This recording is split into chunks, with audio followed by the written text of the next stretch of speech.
السلام عليكم ورحمة الله وبركاته. إن الحمد لله نحمده ونستعينه ونستغفره ونعوذ بالله من شرور أنفسنا ومن سيئات أعمالنا. من يهده الله فلا مضل له ومن يضلل فلا هادي له.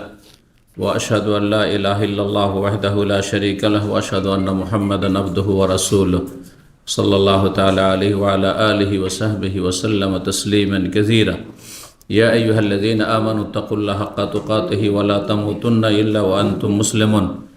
يا أيها الناس اتقوا ربكم الذي خلقكم من نفس واحدة وخلق منها زوجها وبث منهما رجالا كثيرا ونساء واتقوا الله الذي تساءلون به والأرحام إن الله كان عليكم رقيبا. يا أيها الذين آمنوا اتقوا الله وقولوا قولا سديدا يصلح لكم أعمالكم ويغفر لكم ذنوبكم ومن يطع الله ورسوله فقد فاز فوزا عظيما. أما بعد أعوذ بالله من الشيطان الرجيم. ولا تحسبن الله غافلا عما يعمل الظالمون إنما يؤخرهم ليوم تشخص فيه الأبصار. সম্মানিত দিনী ভাতৃমণ্ডলী, আল্লাহ রাব্বুল আলামিনের প্রশংসা এবং প্রিয় নবী সাল্লাল্লাহু আলাইহি সাল্লামের উপর সালাতু সালামের পর আজ বৃহস্পতিবার 25শে জামাদাত সানি 1446 হিজরি মোতাবেক 26শে ডিসেম্বর 2024 আমাদের ধারাবাহিক সাপ্তাহিক বিষয়ভিত্তিক আলোচনা আমরা শুরু করেছি গত সপ্তাহ থেকে অধিকার বা হক সম্পর্কে। সবচেয়ে বড় হক, সর্বপ্রথম হক অধিকার আল্লাহ রাব্বুল আলামিনের, যিনি আমাদের সৃষ্টিকর্তা, যিনি আমাদেরকে সব কিছুই দিয়েছেন এবং সব কিছুর মালিক। সুতরাং তিনি একমাত্র যাবতীয় ইবাদত বন্দেগীর একক হকদার, তার কোনো শরিক নেই কোনো কিছুতে। তার হক সম্পর্কে গত সপ্তাহে আলোচনা হয়েছে। তারপরে আমরা ধারাবাহিক হকগুলি ইনশাআল্লাহ তাআলা আলোচনা করব। কিছু হক সম্পর্কে আমাদের অলরেডি আলোচনা আছে, যেমন স্ত্রীর হক, স্বামীর হক, স্বামীর অধিকার, স্ত্রীর অধিকার, এগুলি আলোচনা আছে, যেগুলো অলরেডি আলোচনা আছে। আর সেগুলি মাত্র হয়তো 1-2 বছরের মধ্যে হয়েছে, অনেক পুরাতন নয়, যার ফলে আমরা সেগুলি আবার রিপিট করব না। তবে নতুন যে বিষয়গুলি নিয়ে আলোচনা করা হয়নি, বিস্তারিত ধারাবাহিক আলোচনা ইনশাআল্লাহ তাআলা আপনাদের সামনে পেশ করব। আজকে সাধারণভাবে আল্লাহ রাব্বুল আলামিনের হকের পরে আল্লাহর বান্দাদের হক অথবা আল্লাহর সৃষ্টির হক। আল্লাহর বান্দা বলতে মানুষকে বোঝায়, জিনকে বোঝায়, এটা সাধারণ মানুষ বুঝে, কিন্তু আল্লাহর সমস্ত সৃষ্টি আল্লাহর বান্দা। আল্লাহর সমস্ত মাখলুক সৃষ্টি আল্লাহর বান্দা। এই জন্য কোরআনে কারীমের বিভিন্ন আয়াতে রয়েছে যে আসমান জমিনের সব কিছু আল্লাহর তসবিহ করে। আসমান জমিনের সব কিছুই আল্লাহর কি করে? আল্লাহকে সিজদা করে। জি, শাজার ওয়া দাওয়াব, গাছপালা ইত্যাদি, হ্যাঁ, সব কিছুই জড় পদার্থ। তো আল্লাহর বান্দা বলতে আল্লাহর সমস্ত সৃষ্টির হক, এবং আল্লাহর সৃষ্টির মধ্যে সবচাইতে শ্রেষ্ঠ উত্তম সৃষ্টি হচ্ছে মানুষ। আল্লাহ মানুষকে বেশি সম্মানিত করে সৃষ্টি করেছেন, যার ফলে তাদের হক আরও বেশি। আর মানুষের মধ্যে যারা নিজের সম্মান রক্ষা করেছে, অর্থাৎ যারা আল্লাহর প্রতি ঈমান নিয়ে এসেছে, সৃষ্টিকর্তাকে চেনেছে, তার প্রতি ঈমান নিয়ে, তাদের হক আরও বেশি, মুমিনদের হক। কারণ মানুষের মধ্যে ফামিনকুম মুমিনুন ওয়া মিনকুম কাফির, কিছু মুমিন মুসলিম আছে, বিশ্বাসী, আর কিছু আছে অস্বীকারী, অবিশ্বাসী। তাদের হক রয়েছে, কিন্তু তাদের হকের তুলনায় মুমিন মুসলিম যে সৃষ্টিকর্তায় বিশ্বাস করে এবং তার প্রতি ঈমান নিয়ে আসে এবং তার আদেশ নিষেধ মানার জন্য প্রস্তুত এবং তা পালন করে, তারা হচ্ছে আল্লাহর সত্যিকার অনুগত বান্দা, আল্লাহর অনুগত বান্দা। আর বাকি কাফের আল্লাহর বান্দা, কিন্তু আল্লাহর অবাধ্য বান্দা।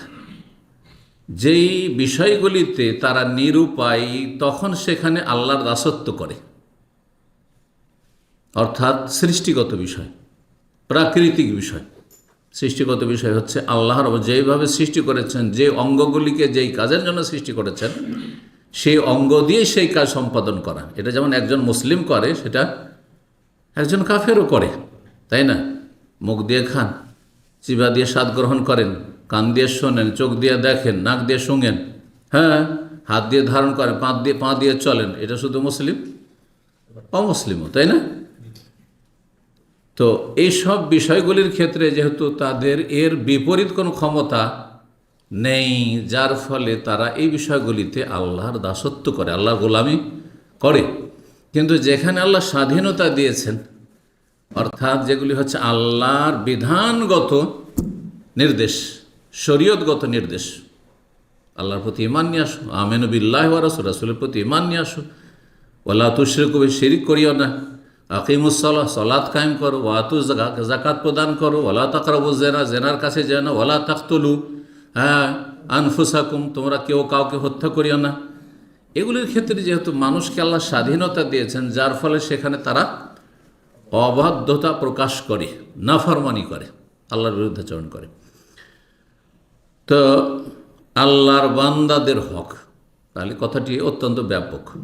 আর সবচেয়ে শ্রেষ্ঠ বান্দা হচ্ছে আল্লাহর অনগত বান্দা, মানুষের মধ্য থেকে যারা আল্লাহর অনগত, আল্লাহকে ভালোবাসেন, আল্লাহর প্রতি ঈমান নিয়ে এসছেন এবং আল্লাহর উপর ইবাদতবন্দি করেন, হ্যাঁ, আল্লাহর উপর আদেশ নিষেধ মেনে চলার চেষ্টা করেন, তাদের হক। সবার হক সম্পর্কে সাধারণ আজকের আলোচনা। আজকে আমি বেশ কিছু হাদিস আপনাদের সামনে নিয়ে এসেছি মানুষের হকের ক্ষেত্রে বা বান্দার হকের ক্ষেত্রে। কোরআন এবং হাদিস দ্বারা সর্বস্বীকৃত এবং এতে কোনো দ্বিমত নেই যে আল্লাহর বান্দাদের একের অপরের ওপর হক রয়েছে। আপনাদের ওপর যেমন আমার অধিকার রয়েছে, তেমন আপনাদের আমার ওপর কি রয়েছে? অধিকার রয়েছে। প্রত্যেক মানুষের আপনার যেমন কিছু প্রাপ্য রয়েছে অন্যের ওপর, অন্যের আপনার ওপর কিছু কি রয়েছে? দাবি দাবা প্রাপ্য রয়েছে, আদায় করতে হবে। ইন্নাল্লাহ কাদ আতা কুল্লা জি হাক্কিন হাক্কাহু, নিশ্চয় আল্লাহ রাব্বুল আলামিন প্রত্যেক হকওয়ালাকে তার হক দিয়ে দিয়েছেন। সেটা দিয়ে দিয়েছেন আল্লাহ রাব্বুল আলামিন, সেটা ভাগ বন্টন করে দিয়েছেন। আল্লাহ রাব্বুল আলামিন তার নির্দেশ দিয়েছেন যে তোমরা একে অপরের হকের অধিকারের খেয়াল রাখো এবং সেটা আদায় করো। হক নষ্ট করা হচ্ছে জুলম। কারো যদি হক নষ্ট করেন তাহলে কি করলেন? আপনি জুলম করলেন, অত্যাচার করলেন, অবিচার করলেন, আপনি অন্যায়কারী, আপনি জালেম। তাহলে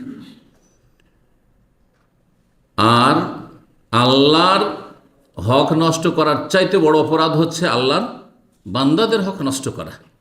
আল্লাহর হক কেউ যদি নষ্ট করে তো আল্লাহ রাব্বুল আলামিন ক্ষমা করে দেবেন। এখানে আর কোনো শর্ত নেই অতিরিক্ত। যদি আল্লাহর কাছে ক্ষমা চান তাহলে আল্লাহ ক্ষমা করে দেবেন। যদি আল্লাহ চান আপনার তওবা, আপনার ক্ষমা চাওয়া, আপনার ফিরে আসা সত্যি গ্রহণযোগ্য কিনা, এটা দেখার বিষয়। এর নাম হচ্ছে তওবা ইস্তেগফার।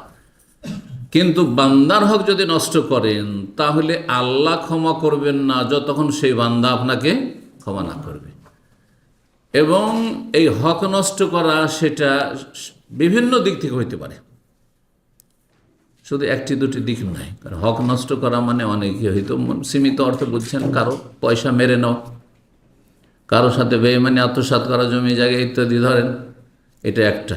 আর্থিক হক নষ্ট করা, শারীরিক হক নষ্ট করা, মানসিক হক নষ্ট করা, হ্যাঁ, শারীরিকভাবে হ্যাঁ কারো অন্যায় করলেন আপনি, মানসিক অন্যায় অত্যাচার করলেন, মানসিক কষ্ট দিলেন, অথবা আর্থিকভাবে আপনি অন্যায় করলেন। আপনি বিভিন্নভাবে এই অন্যায় অত্যাচার হতে পারে বা অবিচার হতে পারে বা হক নষ্ট হতে পারে, সবগুলিকে সামিল। এই জন্য বিভিন্ন হাদিসগুলিতে বিভিন্ন বিষয় তুলে ধরা হয়েছে। আল্লাহ রাব্বুল আলামিন কোরআনে কারীমের কয়েকটি আয়াতে এই কথাটি স্পষ্ট বলেছেন, ইন্নাহু লা ইউফলিহু যালিমুন, যারা অন্যায় করে, জালেম, যারা মানুষের হক নষ্ট করে অথবা সৃষ্টির হক নষ্ট করে, সৃষ্টির হক নষ্ট করে, তারা হচ্ছে জালেম। জি, এই জন্যই আপনাদের জানা আছে নিশ্চয় যে একজন মহিলা হ্যাঁ একটা বিড়ালকে কি করেছিল? বেঁধে রেখেছিল। মানুষকে নয়, একটা বিড়ালকে বেঁধে রেখেছিল।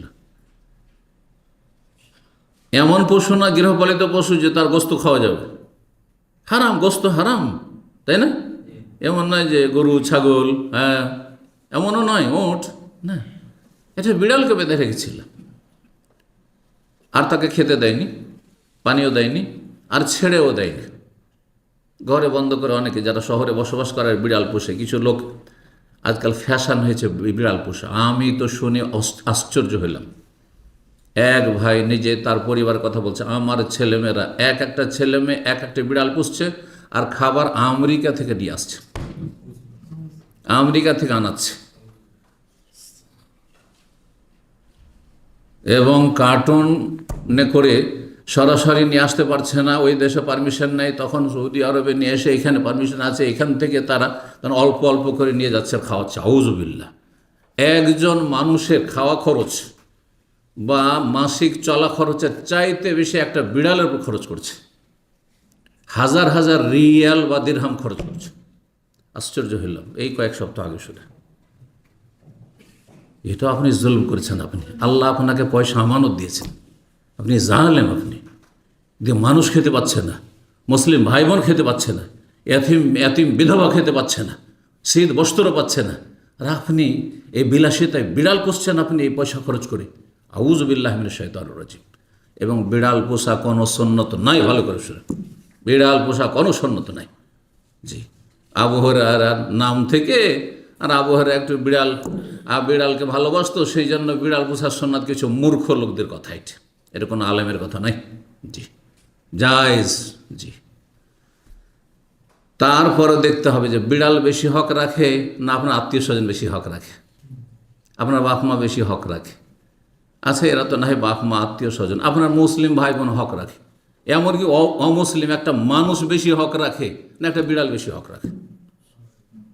একটা মানুষ না খেয়ে মরে যাচ্ছে অমুসলিম, সে বেশি হক রাখে না একটা বিড়ালে বেশি হক রাখে? এই বিষয়গুলি বুঝার রয়েছে, আর দিনের জ্ঞান থাকতে হবে না। তো আল্লাহ বলছেন জালেম কখনো সফল না। জালেম কখনো, মানে জালেমের পরিণাম ভালো না। আপনি জালেমের যতই আপনি দাপট দেখেন, আর যতই তার বাহাদুরি দেখেন, আর যতই তার প্রভাব দেখেন, আর যত সে বাড়াবাড়ি করুক না কেন, আকাশে উঠে যাক না কেন, কারণের মতো, ফেরাউনের মতো, যুগে যুগে হামানের মতো, আবু জাহালের মতো, এক সময় মাটিতে মিশে যেতে হবে, দুনিয়া আখিরাত বরবাদ করবে। ইন্নাহু লা ইফলিহু যালিম। এটা হচ্ছে কোরআন কারীমের চূড়ান্ত ফয়সালা রব্বুল আলামিনের, যে জালেম কখনো সফল হয় না, কখনো তাদের শিক্ষা দীক্ষা আর দুনিয়া বিচরণ করে বেড়াচ্ছে, আর তাদের পয়সার শেষ নেই, আর তাদের সুখের সামগ্রী শেষ নেই, তো ধোকা খাবেন না, কিছুই না।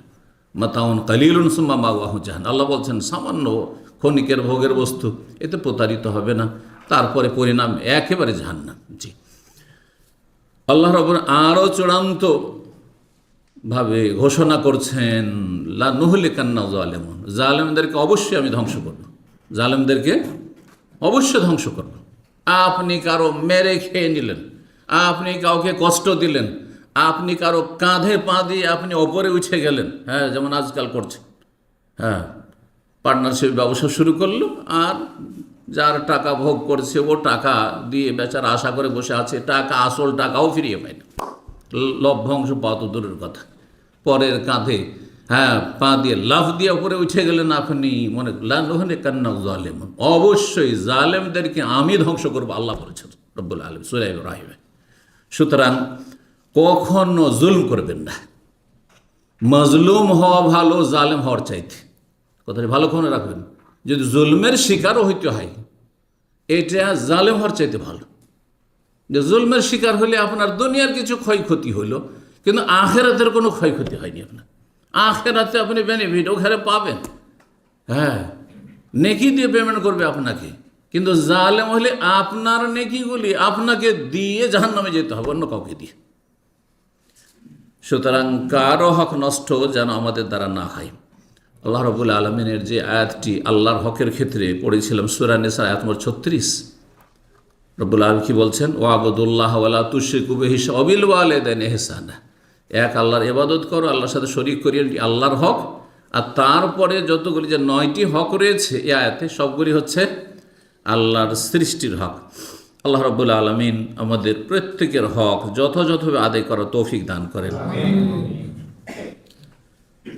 এখন হাদিস শুনে আপনাদেরকে।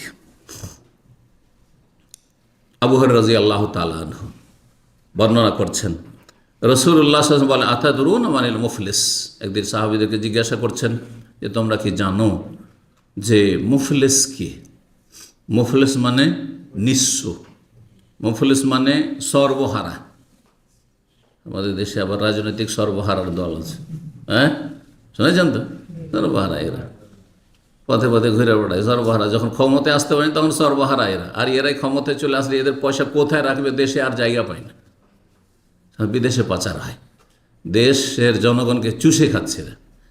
আল্লাহ এদের অনিষ্ট থেকে আল্লাহ রক্ষা করুন, এদের অনিষ্ট দিয়ে আল্লাহ এদেরকে ধ্বংস করুন। তো রাসূলুল্লাহ বলছেন, আতাদরুনা মানিল মুফলিস, তোমরা কি জানো? মুফলিস থেকে ফুলুস শব্দটি, বা ফুলুস থেকে মুফলিস। ফুলুস মানে সৌদি আরব ভাষারা ফুলুসটা শিখেছেন, কিছুই না শিখতে মানে ফুলুস সবাই জানেন, তাই না? হ্যাঁ, ফুলুস মানে পয়সা, টাকা পয়সা নেই, পয়সা। ফিলস এক বছর, ফিলস মানে পয়সা। যে এক পয়সা নেই ভাই আমার কাছে বলছেন না, ওইটা ফিলস, মাফি ফিলস, মাফি ফুলুস। তো মুফলিস মানে তাহলে কে? ফুলুসওয়ালা না, যার কাছে একটা পয়সাও নেই, পয়সা করি কিছুই নেই, এমন ব্যক্তিকে জানো যে ব্যক্তি নিঃস্ব, সর্বহারা, যার কাছে একটি পয়সাও নেই। এমন ব্যক্তি কে? দুনিয়ার তো ওই ব্যক্তি।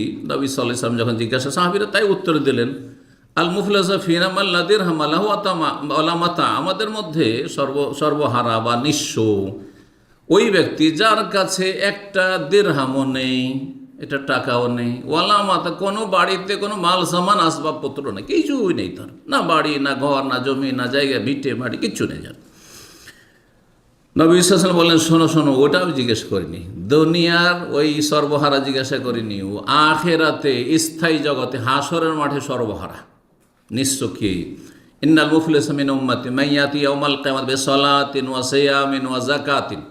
আমার উম্মতের সর্বহারা নিঃস্ব ওই সব লোকেরা যারা কিয়ামতের দিন হাসরের মাঠে হাজির হবে আল্লাহর দরবারে, অনেক সলাত নামাজ নিয়ে, অনেক রোজা রমজান নিয়ে, অনেক যাকাত সাদকা নিয়ে, ওয়াতি, ভালো কাজও করেছে, তার মানে তারা বেনামাজি ছিল না। নামাজি জালেমের অবস্থা যদি এইরকম হয়, তো বেনামাজি জালেমের কি অবস্থা হবে? আর আজকাল বেনামাজি জালেমেরই সংখ্যা বেশি মুসলিম সমাজে। চিন্তা করেন বিষয়টি। নামাজি জালেমদের কথাই হাদিসে বলা হচ্ছে, রোজা ছাড়েনি রোজাদার জালেমদের কথা বলা হচ্ছে, জাকাতে কোনো রকম কমতি করেনি, নয় ছয় করেনি, ঠিকভাবে জাকাত দিয়েছে, তারপরও জালেম, সেই জন্য তার দশাই সর্বহারা। তাহলে তারা কোটিপতি, জাকাত দেয় না, কিছু শাড়ি আর লুঙ্গি দিয়ে দিল ছেঁড়া ফাটা, হ্যাঁ একেবারে সস্তা, যেটা দিয়ে ঘর মোছাও হবে না, ঘর মোছাও হবে না, এইসব জাহেলগুলোর জাকাত কোনোদিন কবুল হয় না। তো আর এইরকমই রোজা রাখে, শুধু পেট রোজা রাখে, কিন্তু অঙ্গ প্রত্যঙ্গ তাদের রোজা রাখে না, সমস্ত পাপ করে যাচ্ছে, সমস্ত অঙ্গ প্রত্যঙ্গের পাপ করে যাচ্ছে। রোজা তো শুধু এই নয় যে পেটকে শুধু খিদে আর পিপাসায় রাখবেন, আর বাকি সমস্ত অন্যায় হারাম দেখবেন, শুনবেন, করবেন। আর এই রোজা, রোজা মানে সমস্ত পাপ থেকে অঙ্গ প্রত্যঙ্গকে বাঁচিয়ে রাখার, সংযত রাখার ট্রেনিং, অনুশীলন, এর নাম হচ্ছে আসলে সিয়াম। ওয়াতি কাদ শাতামা হাজা, হাসর মাঠে হাজির হয়েছে, অনেক লোককে গাল দিয়েছে, ও কাজাফা হাজা, আর অনেক লোকের মিথ্যাচার করেছে, মিথ্যা অপবাদ দিয়েছে, এর মধ্যে এই দোষ আছে, এর মধ্যে এই দোষ আছে, এর মধ্যে এই দোষ আছে, এগুলোই করেছে। আজকাল সোশ্যাল মিডিয়ার যুগে এই ফিতনা আরও বেড়ে, এই পাপ আরও বেশি বেড়ে গেছে। কারো সম্পর্কে হ্যাঁ ব্যাস বৈরিতা থাকলেও হইল, তিলকে তাল করে আর দিয়ে দিল স্ট্যাটাস। ওয়াকালামাল হাজা, আর বহু লোকের ধন সম্পদ ভক্ষণ করেছে। ওয়াসাফাকা দামা হাজা, আর কাউকে খুন করেছে বা খুনের সাথে জড়িত, সরাসরি হোক অথবা পরোক্ষভাবে হোক। অনেকে আছে সরাসরি জড়িত নাই, কিন্তু মানুষকে প্ররোচিত করেছে, মানুষকে এমন মনোমেজাজ তৈরি করেছে, যেমন এক শ্রেণীর যে জঙ্গি মোল্লাগুলো, যারা কিছু যুবকদেরকে জঙ্গি মনোভাব তাদের তৈরি করেছে। জেহাদ জেহাদ জেহাদ, মুসলিমদের ফরজ নেই, 5 ওয়াক্ত সালাত নেই, দিন নেই, আকীদা নেই, আখলাক নেই, শিরক থেকে মুক্ত নেই, আর জেহাদ জেহাদ জেহাদ কোথায়? জিহাদ তো ফরজ ওয়াজিব আদায় করার পরে জিহাদের স্তর, ইসলামের 5টি রুকন আদায় করার পরই তখন জিহাদের স্বপ্ন, আর তাও আবার সরকার সেই স্বপ্ন দেখবে। আপনি আমি কি স্বপ্ন দেখে লাভ নাকি? আল্লাহ বোঝার তৌফিক দান করেন। কাউকে খুন করেছে, আর এরকম চোর, ডাকাত, বেঈমান, রাজনীতি করতে গিয়ে মারামারি, খুন করা, আর এই বিদাতি মোল্লাদের টুপি দাড়ি নিয়ে মারামারি, আপোষে খুন করা, সাফাকা দামা হাজা, খুন করেছে। অথচ একই আকিদাই, হ্যাঁ, একই তরিকার, সবগুলি সুফি, এরাও সুফি, এরাও বেদাতি, হ্যাঁ, এরাও একই যে মজহাবের, এরাও সেই মজহাবের দাবিদার, এদের নামাজের তরিকা সব সমান। তারপরে যদি তারা রক্তপাত করে, মারামারি করে, তাহলে তাদের কি অবস্থা হবে? এরা হচ্ছে সর্বহারা, এরা হচ্ছে নিঃস্ব হাসরের মাঠে। অদারাবাহাজ, আর কাউকে মেরেছে, হাসর মাঠে বিভিন্ন লোক অভিযোগ নিয়ে আসবে এই জালেমদের বিরুদ্ধে, যারা হক নষ্ট করেছে বান্দার, তাদের বিরুদ্ধে। ফাইউতা হাজামিন হাসানাতিহি, নেকি দিয়ে পেমেন্ট শুরু হলো, পরিশোধ করা শুরু হলো। ওয়াহাজামিন হাসানাতি, নেকি দিয়ে পেমেন্ট করতে করতে ফাইন ফানিয়াত হাসানাত কাবলা ইউখদামা আলী, তার ওপর যে দাবি দাবাগুলি ছিল মানুষের, বান্দার হক নষ্ট করার, সেগুলি আদায় করতে করতে করতে তার নেকি যদি শেষ হয়ে যায়, তখন কি হবে? আরও কিছু লোক আসছে তার বিরুদ্ধে অভিযোগ নিয়ে। ওখেজামিন খাতায়াহুম, তখন ওই যে অভিযোগকারী যারা মজলুম, নির্যাতিত হয়েছে, যাদের হক নষ্ট করা হয়েছে, তাদের গুনাহগুলি নিয়ে ফাতরেহা আলিহে, তার কাঁধে চাপিয়ে দেওয়া হবে, আমল নামায় চাপিয়ে দেওয়া হবে। সুম্মা তোরেহা ফিন্নার, তারপরে জাহান্নামে ফেলে দেওয়া হবে। অথচ 5 ওয়াক্ত নামাজ ছিল, রমজান মাসের সব রোজাও ছিল, জাকাত সাদকাও ছিল, ফরজ নফল অনেক কিছু ছিল, কিন্তু তা কাজে আসেনি। সহিহ মুসলিমের হাদিস। এই জন্য রাসূলুল্লাহ সাল্লাল্লাহু আলাইহি ওয়াসাল্লাম আর একটি হাদিসে বলেছেন, সহিহ বুখারীতে রয়েছে, সেটিও আবু হুরায়রা রাদিয়াল্লাহু তাআলা বর্ণনা করেছেন, মান কানাত ইনদাহু মাজলিমাতুন লিআখি, শোনো, তোমাদের কারো কাছে যদি কারো প্রাপ্য থাকে, হক থাকে, তোমার কাছে কেউ পাওনা পাবে, হক পাবে, সেটা পয়সার পাওনা হোক, অথবা তার মান সম্মান নষ্ট করেছ, অথবা তার ওপর শারীরিকভাবে আঘাত করেছ, পারিবারিকভাবে তার উপর আঘাত করেছ, কষ্ট দিয়েছ, যদি কোনো রকমের জুলম অত্যাচার, হক নষ্ট করা থাকে কোনো ভাইয়ের, মিন এরজেহি, ইজ্জত আবরু, মান সম্মান নষ্ট করেছেন, আমিন শাইইন, অথবা তার অর্থ বেঈমানি করেছেন, নয়ছয় করেছেন, অথবা যেই রকমই হোক না কেন, ফালিয়াতাহাল্লালহু মিনহুল ইয়াউম, আজকের দিনে দুনিয়াতেই তার কাছ থেকে মুক্তি লাভ করো। রাসূল বলছেন, আজকেই তুমি অব্যাহতি নাও, তার কাছ থেকে মুক্তি হাসিল করো।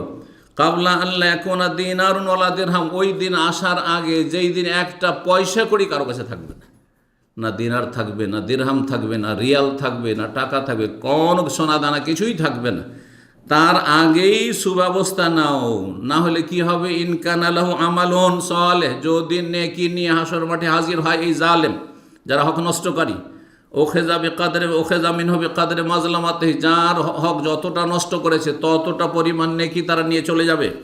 ওয়াইন লাম ইয়াকুল লাহু হাসানাত, যদি নেকি না থাকে, ধরেন বেনামাজি, বেরোজাদার, ফরজ আদায় করেননি, বিভিন্ন হারামে থেকে গেছে, নেকি নেই, ফরজ নেই, নফল নেই, এমন বেশ কিছু নেকিও নেই, অথবা ছিল দিতে দিতে শেষ হয়ে গেছে, তাহলে কি হবে? ওখেজা মিন সাইয়্যাতি সাহিবিহি, ওই যে মজলুম, নির্যাতিত, যাদের হক নষ্ট করা হয়েছে, তাদের গুনাহগুলি নিয়ে ফাহমেলা আলাইহি, তার ওপর চাপিয়ে দেওয়া হবে। রাসূলুল্লাহ সাল্লাল্লাহু আলাইহি ওয়াসাল্লাম বলছেন। তো তাহলে মানুষের হক বিভিন্ন দিক থেকে নষ্ট করে থাকে, তার মধ্যে একটি হচ্ছে ধন সম্পদের হক নষ্ট করা, আর এটা আজকের যুগে অনেক বেশি। যারা বেদিন, মুসলিম সমাজের, অমুসলিমদের কথা এখন বাদ দিলাম, অন্য সৃষ্টির হক নষ্টের কথা বাদ দিলাম, কারণ সবগুলি যদি বলতে যায় তাহলে অল্প সময়ে কোনোটাই হয়তো হক আদায় করে আলোচনা করা সম্ভব হবে না। মুসলিম সমাজের যারা একটু দিনদারি নিয়ে এসেছেন, তাদের অবস্থার কথা একটু চিন্তা করে দেখেন। পয়সার ক্ষেত্রে অত্যন্ত দুর্বল। আমি এই 25 থেকে 27 বছর হচ্ছে, দাম্মামে 27 বছর হয়ে যাচ্ছে, এই দাম্মামে এসে দেখলাম বেশ কিছু লোক যারা দিন শিখেছে, আমল করেছে, দাওয়াতি কাজে কিছু অংশ নিয়েছে, আর তারপরে অনেক কিছু জেনেছে, আকীদার সংশোধন করেছে, আমলে সংশোধন করেছে, কিন্তু তারা দেশে গিয়ে অথবা এখানে ব্যবসা বাণিজ্যের নামে আর তারপরে পার্টনারশিপের নামে আর দিনী ভাইদের সাথে একসাথে মিলে যৌথ কিছু কাজ করি, আমরা কোনো যে একটা কমপ্লেক্স তৈরি করি, আর এখানে আমাদের একটা সমিতি করি, সমিতি তো বুঝছেন না, সমিতি করার পরে মানুষের হককে এমনভাবে নষ্ট করেছে, লক্ষ লক্ষ টাকা, লক্ষ লক্ষ টাকা শুধু নয়, বরং কিছু মানুষ তো এমন বলল যে আমার প্রায় 1 কোটি টাকার মতো দেওয়া আছে তাকে। আর সেসব টাকা পয়সা নিয়ে এখন আর টেলিফোনে উঠাই না, দেখা সাক্ষাৎ করার চেষ্টা করলে দেখা সাক্ষাৎ করে না। দুনিয়াতে আপনাকে কেউ ধরতে পারলো না। হ্যাঁ, প্রশাসনের কাঠগড়ায় হয়তো কেউ হাজির করতে পারলো না, কিন্তু রবের সামনে তো সেদিন হাজির হইতে হবে, এতে কোনো সন্দেহ নেই। কোনো এমন ব্যক্তি নেই, মা মিনকুম মিন আহাদিন ইল্লা সায়ুকাল্লিমুহু রাব্বুহু, রাসূলুল্লাহ বলছেন সহিহ বুখারী, এমন কোনো মানুষ নেই, আমি আপনি যে কেউ হোক না কেন, আল্লাহ রাব্বুল আলামিন প্রত্যেকের সাথে সেই দিন সরাসরি কথা বলবেন, সরাসরি জিজ্ঞাসাবাদ করবেন। ওয়ালাইসা বাইনাহু ওয়া বাইনাহু তুরজমান, কোনো দোভাষী থাকবে না যে আপনি ভাবছেন যে আমি তো বাংলা জানি, আল্লাহ বাংলায় বলবেন, তা আমার জন্য ট্রান্সলেটর লাগবে না আমার মতো, না না না, এখানে আদালতে লাগে কিন্তু ওখানে লাগবে না, কোনো তর্জমান লাগবে না, সরাসরি আল্লাহ কথা বলবেন। ডানে বামে দেখবে জাহান্নাম আর জাহান্নাম, উপায় নেই কিছু, আপনার আমল ছাড়া। সামনে আমল, যদি আমল থাকে, নেক আমল থাকে, তাহলে মুক্তি পাবেন, নাহলে কোন মুক্তি পাবেন না। আশ্চর্য হবেন যদি যারা দিন শিখেছে, কিছুটা সহি আকিদায় এসেছে। আরে সহি আকিদা মানে কি? শুধু এ মাজার পূজা ছাড়া, হ্যাঁ ওইটাই ত্যাগ করা। সহি আকিদা মানে মিলাদ আর কিয়াম আর শবে বরাত ত্যাগ করা। আর সহি আকিদা মানে পরকালের আকিদা নয়, পরকালে বিশ্বাস নয়, যে যেমন সামনে আমাকে আপনারা দেখছেন এতে কোনো সন্দেহ নেই, আর আপনারা সামনে বসে আছেন আমি দেখছি আপনাদেরকে, এতে কোনো সন্দেহ নেই, এখন রাত এতে কোনো সন্দেহ নেই, দিন সারা দুনিয়া বললো আমি বিশ্বাস করবো, আপনারা বিশ্বাস করবেন না, পাগল বলবেন তাদেরকে। ঠিক ওই রকমই হাসরের মাঠে এগুলো হবে, ওইটা ওইভাবেই বিশ্বাস করতে হবে। এটার নাম হচ্ছে সহি আকিদা, এর নাম হচ্ছে আকিদার সংশোধন, এর নাম হচ্ছে সত্যিকারের ধর্মীয় বিশ্বাস। আপনার আকিদা মানে শুধু এই নয় যে ব্যাস সীমিত তৌহিদ বুঝেছেন একটু, আর শিরকে শিরক বুঝেছেন, আর ভাবছেন যে আমি তো একদম সহি আকিদে চলে এসেছি। আপনার কোথায় সংশোধন? আপনার জীবনে সংশোধন আসেনি। যত সুন্দর আকিদা হবে, আকিদার মধ্যে সামিল আপনার কোরআনের হাদিসের বিধানের ওপর বিশ্বাস। কোরআন হাদিসে এই কথাগুলি আছে, আপনাকে এগুলো আমল করতে হবে না, জবাব দিতে হবে। এগুলো আপনি বিশ্বাস করেন না, এগুলোতে আপনার সন্দেহ আছে। জি, আপনার রসুলের প্রতি বিশ্বাস নেই, যে রাসূলুল্লাহ সাল্লাল্লাহু আলাইহি সাল্লাম কাফের দুশমন। আমাদের তো এরকম দুশমন দুনিয়াতে নেই, জীবনের দুশমন, সাথীদের দুশমন, ইসলামের দুশমন, এইরকম দুশমন। মক্কার কাফের যেমন মুহাম্মদ রাসূলুল্লাহ সাল্লাল্লাহু আলাইহি সাল্লামের দুশমন ছিল, ওই রকম দুশমন আমাদের আপনাদের কারো নেই হয়তো সরাসরি। রাসূলুল্লাহ সাল্লাল্লাহু আলাইহি সাল্লামের বাড়ি ঘেরাও করে আছে হিজরতের রাতে, যে আজকে তাকে হত্যা করব রাতের ভিতরে, আল্লাহ তাদেরকে অন্ধ করে দিচ্ছেন। আর রাসূলুল্লাহ সাল্লাল্লাহু আলাইহি ওয়াসাল্লাম সেখান থেকে বেরিয়ে চলে যাচ্ছেন, আলীকে বিছানায় শুইয়ে দিয়ে। আলীকে কেন রেখে যাচ্ছেন? এই জন্য রেখে যাচ্ছেন যে মক্কার কাফেরদের মেলা আমানত, টাকা পয়সা পাওনা সব আমার কাছে আমানত, আমাকে বিশ্বস্ত আমানতদার মনে করে রেখেছে। সব কালকে সকাল থেকে সবকে এক এক করে দিয়ে দিয়ে যখন দেওয়া হয়ে যাবে, তখন তুমি মদিনা হিজরত করে আসবে। সুবহানাল্লাহ, চিন্তা করুন তো, চিন্তা করুন তো। তাহলে আপনার মুসলিম ভাই, আপনার দিনী ভাই, হ্যাঁ আপনার সহি আকিদা আর তারও সহি আকিদা, আর আপনি সেটাকে ব্যবহার করে সেই আবেগের অপব্যবহার করে যে ভাই আমরা দিনী ভাইরা একটা যৌথ কিছু করি, আর এই করি সেই করি, আমরা কত গরিব থাকবো, আর আমরা একটু ওপর ওঠার চেষ্টা করব, আমরা কমপ্লেক্স করব, আর এই করব সেই করব, আর তারপর একটা টাওয়ার তৈরি করবো, আর তারপরে খেয়ে দিয়ে বসে যাচ্ছেন। মানুষ আপনাকে সহি আকিদা মনে করে আপনাকে ধার কর্জা দিচ্ছে, আর আপনাদের ওয়াদার কোনো মূল্য নেই, আর হকের কোনো মূল্য নেই। আপনার সমস্ত কাজ হচ্ছে। দেখেন, আল্লাহ ভালো জানছে যে সত্যি আপনার অভাব আছে কিনা। আল্লাহ বলছেন যদি সত্যি অভাব থাকে, ওয়াইন কানা উসরাতিন ফানাজারাতুন ইলা মাইসারা, কোরআনের ভাষায়, যদি যাকে তুমি ধার কর্জা দিয়েছো সেই ব্যক্তি আর্থিক সংকটে থাকে, অচল, তার সংসার চালাতে হিমশিম খাচ্ছে, এই নয় যে জমি জায়গা কিনছে আর বাড়িঘর তৈরি করছে আর এদিকে দিচ্ছে না আপনাকে, এটা নয়। ওয়াইন কানা ওসরা, আর্থিক সংকটে অভাবে আছে সে, আর সে খেতে পাবে না, আর আপনি তার কাছ থেকে জবরদস্তি আমার টাকা দাও, তুমি খাও না খাও, মরো, তোমার বাচ্চারা মরুক, না না, এটা ইসলাম বলে না। ফান্নাজিরাতুন ইলা মাই, তখন উপদেশ দিচ্ছেন যিনি ধার দিয়েছেন তাকে, যে একটু তুমি অপেক্ষা করো। নাজেরা মানে ইন্তজার করো, অপেক্ষা করো। এলাম, কতদিন অপেক্ষা করব, কতদিন ছাড় দেবো? এলামাই সারা, তার সচ্ছলতা আসা পর্যন্ত, সচ্ছলতা আসা পর্যন্ত সময় দাও। কতটা সময় চাইছে, আর তারপরে একসাথে না পারছে, আস্তে ধীরে দিচ্ছে, সময় দাও। এ হচ্ছে ইসলামের সৌন্দর্য। কিন্তু আপনার দুনিয়ার সমস্ত কাজ হচ্ছে, আর আপনার বিভিন্ন আর্থিক পরিকল্পনা তৈরি হচ্ছে বড় লোক হওয়ার জন্য, আর এদিকে আপনার দিনী ভাইয়ের পয়সার কোনো মূল্য নেই, এমন যেন চরিত্র না থাকে।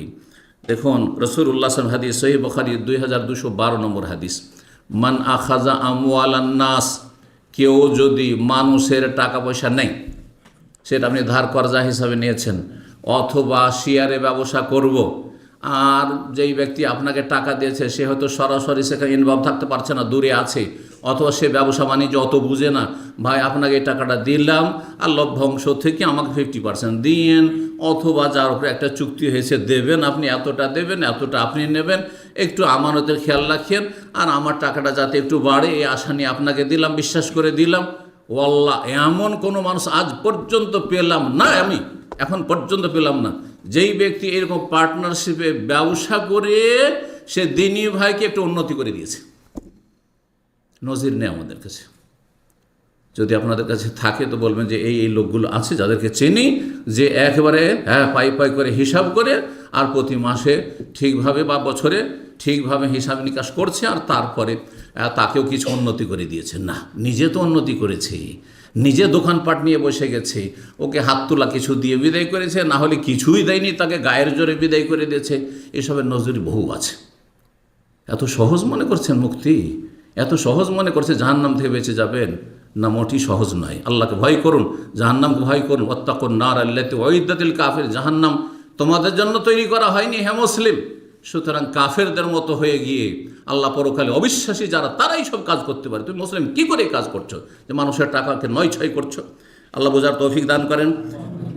বলছেন নবী সাল্লাল্লাহু আলাইহি ওয়াসাল্লাম, মান আখাযা আমওয়ালান নাস, যেই ব্যক্তি মানুষের টাকা পয়সা নিল, যেভাবে নেন না কেন, ধন সম্পদ নিলেন আপনি, ইউরিদু আদা আহা, সদ ইচ্ছা আছে, অন্তরে সৎ নিয়ত আছে যে টাকাটা তার ঠিকভাবে আদায় করে দেব, আমি তার আমানত রক্ষা করব, তাহলে আপনার এই সৎ নিয়তের বরকত হচ্ছে আদাল্লাহু আনহু, আল্লাহ আদায়ের ব্যবস্থা করে দেবেন।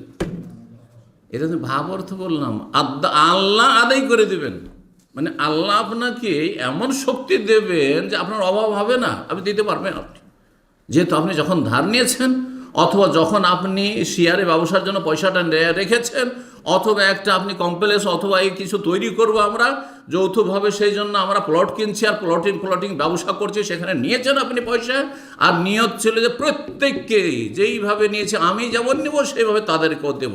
যদি ইউরিদু আদা আহা, সেটা যথাযথ হক আদায় করার যদি নিয়ত থাকে, আদাল্লাহু আনহু, আল্লাহ তার পক্ষ থেকে নিজে আদায় করে দেবেন। সুবহানাল্লাহ, ওয়াদা করতেন রব্বুল আলামিন। এটি ওহী, হাদিস ওহী, কোরআনের মতোই রাসূলুল্লাহ সাল্লাল্লাহু আলাইহি ওয়াসাল্লামের মোবারক জবান দিয়ে শুধু বেরিয়েছে। এছাড়া বিধানের দিক থেকে কোরআন হাদিসে কোনো পার্থক্য নেই। আর বিপরীত যদি ওমান আখাযা আমওয়ালান নাস, আর কেউ যদি মানুষের ধন সম্পদ, আমওয়ালান নাস বলা হয়েছে, মুসলিমের বলা হয়নি, সহিহ আকীদার বলা হয়নি, হিন্দুর নিয়েছেন, ইহুদির নিয়েছেন, খ্রিস্টানের নিয়েছেন, বুদ্ধিস্টের নিয়েছেন, নাস্তিকের নিয়েছেন, যে কারণ আমওয়ালান নাস, যে কোনো মানুষের যদি আপনি পয়সা নেন, আর ইউরিদু ইতলাফাহা, উদ্দেশ্য আপনার অসৎ, টাকাটা হাতিয়ে নিতে পারলে তুই কে আর আমি কে, হ্যাঁ, টাকা যদি আমার কাছে চলে আসার ব্যবসা দাঁড় করে দিতে পারি, তখন ওকে সাইড করে দেবো, আর ধীরে ধীরে ওকে কিস্তিতে কোনো রকম করে দিয়ে, খুব বেশি হইলে আস্তে ধীরে দিয়ে ওকে বিদায় করে দেবো, আউট করে দেবো ওকে, ওর টাকা নিয়ে আমি ওরা ব্যবসায়ী হয়ে যাব। আউযু বিল্লাহি মিনাশ শাইতানির রাজিম। যদি তুসুরপাত করা, নষ্ট করার উদ্দেশ্য থাকে, উদ্দেশ্যই ছিল অসৎ, যে তার হক নষ্ট করব, তাকে হক দেব না, তাকে সময় মতো দেব না, তাহলে আতলাফাহুল্লাহ, আল্লাহ ওই লোককে যে এই জুলম করলো, অত্যাচার করলো, হক নষ্ট করলো, তাকে আল্লাহ বরবাদ করে দেবেন। যেমন তোমার ভাষা নয়, আতলাফাহুল্লাহ, তাকে আল্লাহ নষ্ট করে দেবেন, তাকে আল্লাহ ধ্বংস করে দেবেন। দুনিয়া ধ্বংস, আখিরাত ধ্বংস। এমন আযাব আসবে যে সেখান থেকে আর কোনো মুক্তি পাবেন না। আর দুনিয়ায় আল্লাহ ধরলেন না, কোনো বালা মুসিবত আসলো না, রোগে আক্রান্ত হলেন না, আর আরও 50 বছর বেঁচে থেকে গেলেন, এ তো ধোকা খাওয়ার নাই। মরলেই শাস্তি শুরু হয়ে যাবে, কঠিন শাস্তি। দুনিয়াতে শাস্তি কিছু হলে তো আখেরাতে কিছু শাস্তি হালকা হইতো, কিন্তু দুনিয়াতে যখন আল্লাহ ছাড় দিয়েছেন, তার মানে আল্লাহ চাইছেন আখেরাতে আরও বেশি শাস্তি দেবো। এই জন্য দুনিয়াতে আপনাকে ছেড়ে দিয়েছেন আল্লাহ রাব্বুল আলামিন, কিছুটা ছাড় দিয়েছেন। এটা কখনো মনে করবেন না যে আল্লাহ তো ধরেননি, তার মানে আল্লাহ আমার উপর খুব খুশি আছে। আজকাল অধিকাংশ মানুষ আমাদের মুসলিম সমাজে যদি পয়সাওয়ালা হয় তো মনে করে আল্লাহ আমার উপর খুব খুশি আছে।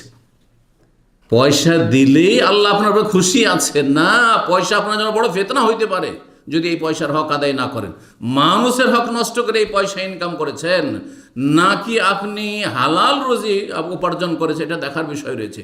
না হলে মনে এইটা কখনো করবেন না যে আল্লাহ আমার খুব সন্তুষ্ট, সেই জন্য আমাকে খুব সুখী রেখেছে, আর বাকিরা এরা তো রাতারাতি বড়লোক হইতে পারে না, আমি তো রাতারাতি বড়লোক হয়ে গেছি, না, কখনো মনে করবেন না। নবী সাল্লাল্লাহু আলাইহি ওয়াসাল্লাম আরেকটা হাদিস সহিহ মুসলিমে রয়েছে, আবু হুরায়রা রাদিয়াল্লাহু তাআলা বর্ণনা করছেন, রাসূলুল্লাহ সাল্লাল্লাহু আলাইহি ওয়াসাল্লাম বলেন, লা তুআদ্দুন্নাল হুকুকা ইলা আহলিহা, যার যে হক রয়েছে, প্রাপ্য অধিকার রয়েছে, সেটা অবশ্যই অবশ্যই তোমরা আদায় করে দিবে। কারো হক নষ্ট করিও না, যার যে হক রয়েছে ঠিকভাবে আদায় করে দিবে। যদি আদায় না করো তাহলে আখিরাত আদায় করতে হবে। লা তুআদ্দুনাল হুকুকা ইলা আহলি ইয়াউমাল কিয়ামাতে, দুনিয়াতে যদি আদায় না করো তো কিয়ামতের দিন আদায় করতে হবে, অবশ্যই আদায় করতে হবে। দুনিয়াতে আদায় করলে না, আখিরাত আদায় করতে হবে। এমন কি শুধু মানুষের হক নয়, বলছেন যে পশুতে পশুতে মারামারি, হ্যাঁ, বকরিতে বকরিতে মারামারি হয়েছে, বোঝা গেছে, গরুতে গরুতে ষাঁড়ে ষাঁড়ে মারামারি হয়েছে, লড়াই হয়েছে, উঁটে আর উঁটে মারামারি হয়েছে, এরও কেসাস কিয়ামতের দিন হবে। হাত্তা ইউকাদা লিশাতিল জালহা মিনাশ শাতিল কারনা, শাতুন মানে ছাগল, বকরি, শাতুন মানে কি বকরি। বকরি ছাগল দুই রকম, শিংওয়ালা আর বিনা শিংওয়ালা।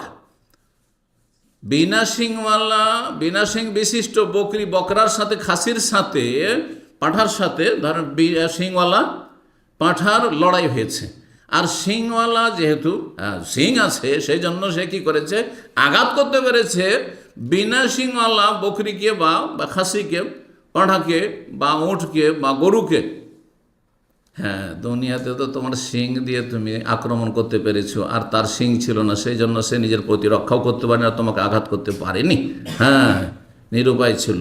আখিরাতে কি হবে, হাত্তা ইউকাদা, কেসাস নেওয়া হবে। কাওয়াদন মানে কেসাস, সেখানেও হাসর মাঠে কেসাস হবে। পশু পাখির মাঝে, পশু পাখিতে মারামারি করেছে, কেসাস, বদলা, প্রতিদান।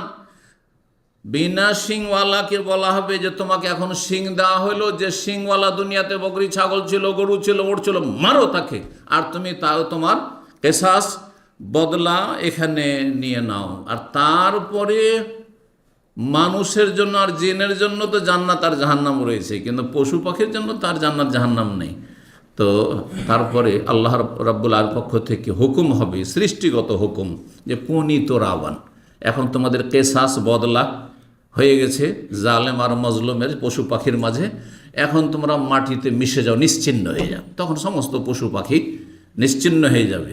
কিন্তু বিচারের জন্য যে পশু পাখি একে অপর হক নষ্ট করেছে, এই জন্য হাসর মাঠে তাদেরকে হাজির করা হবে এবং কেসাস হবে, আর কেসাসের পরে তাদেরকে মাটিতে মেশানো হবে। এই হচ্ছে সহিহ মুসলিমের হাদিস।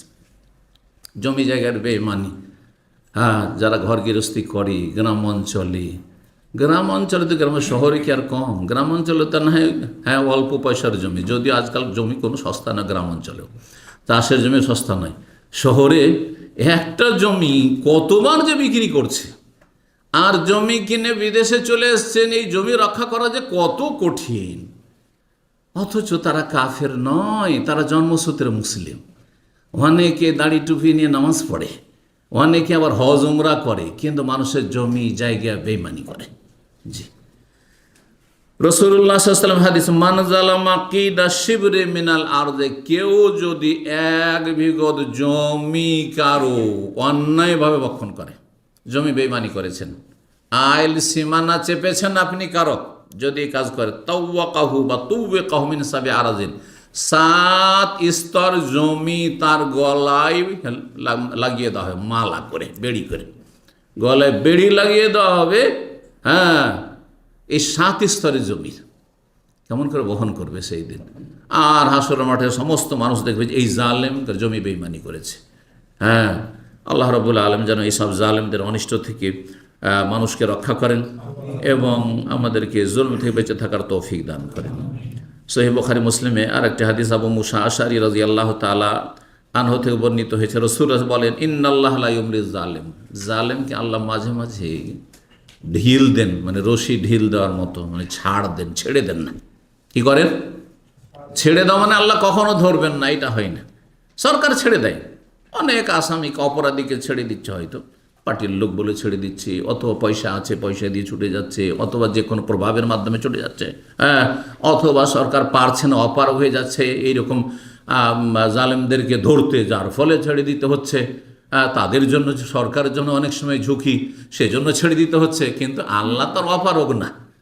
সুতরাং আল্লাহ রাব্বুল আলামিন যদি কোনো জালেমকে, মানুষের হক নষ্ট করলো যে কোনোভাবে, আর তাকে যদি দেখেন যে ধরছেন না রব্বুল আলামিন, দুনিয়াতে কোনো বালা মুসিবত আসে না, কোনো বিপদ আপদও আসে না, ধ্বংসও হয় না, বদদোয়া করেছেন তাও ধ্বংস হয় না।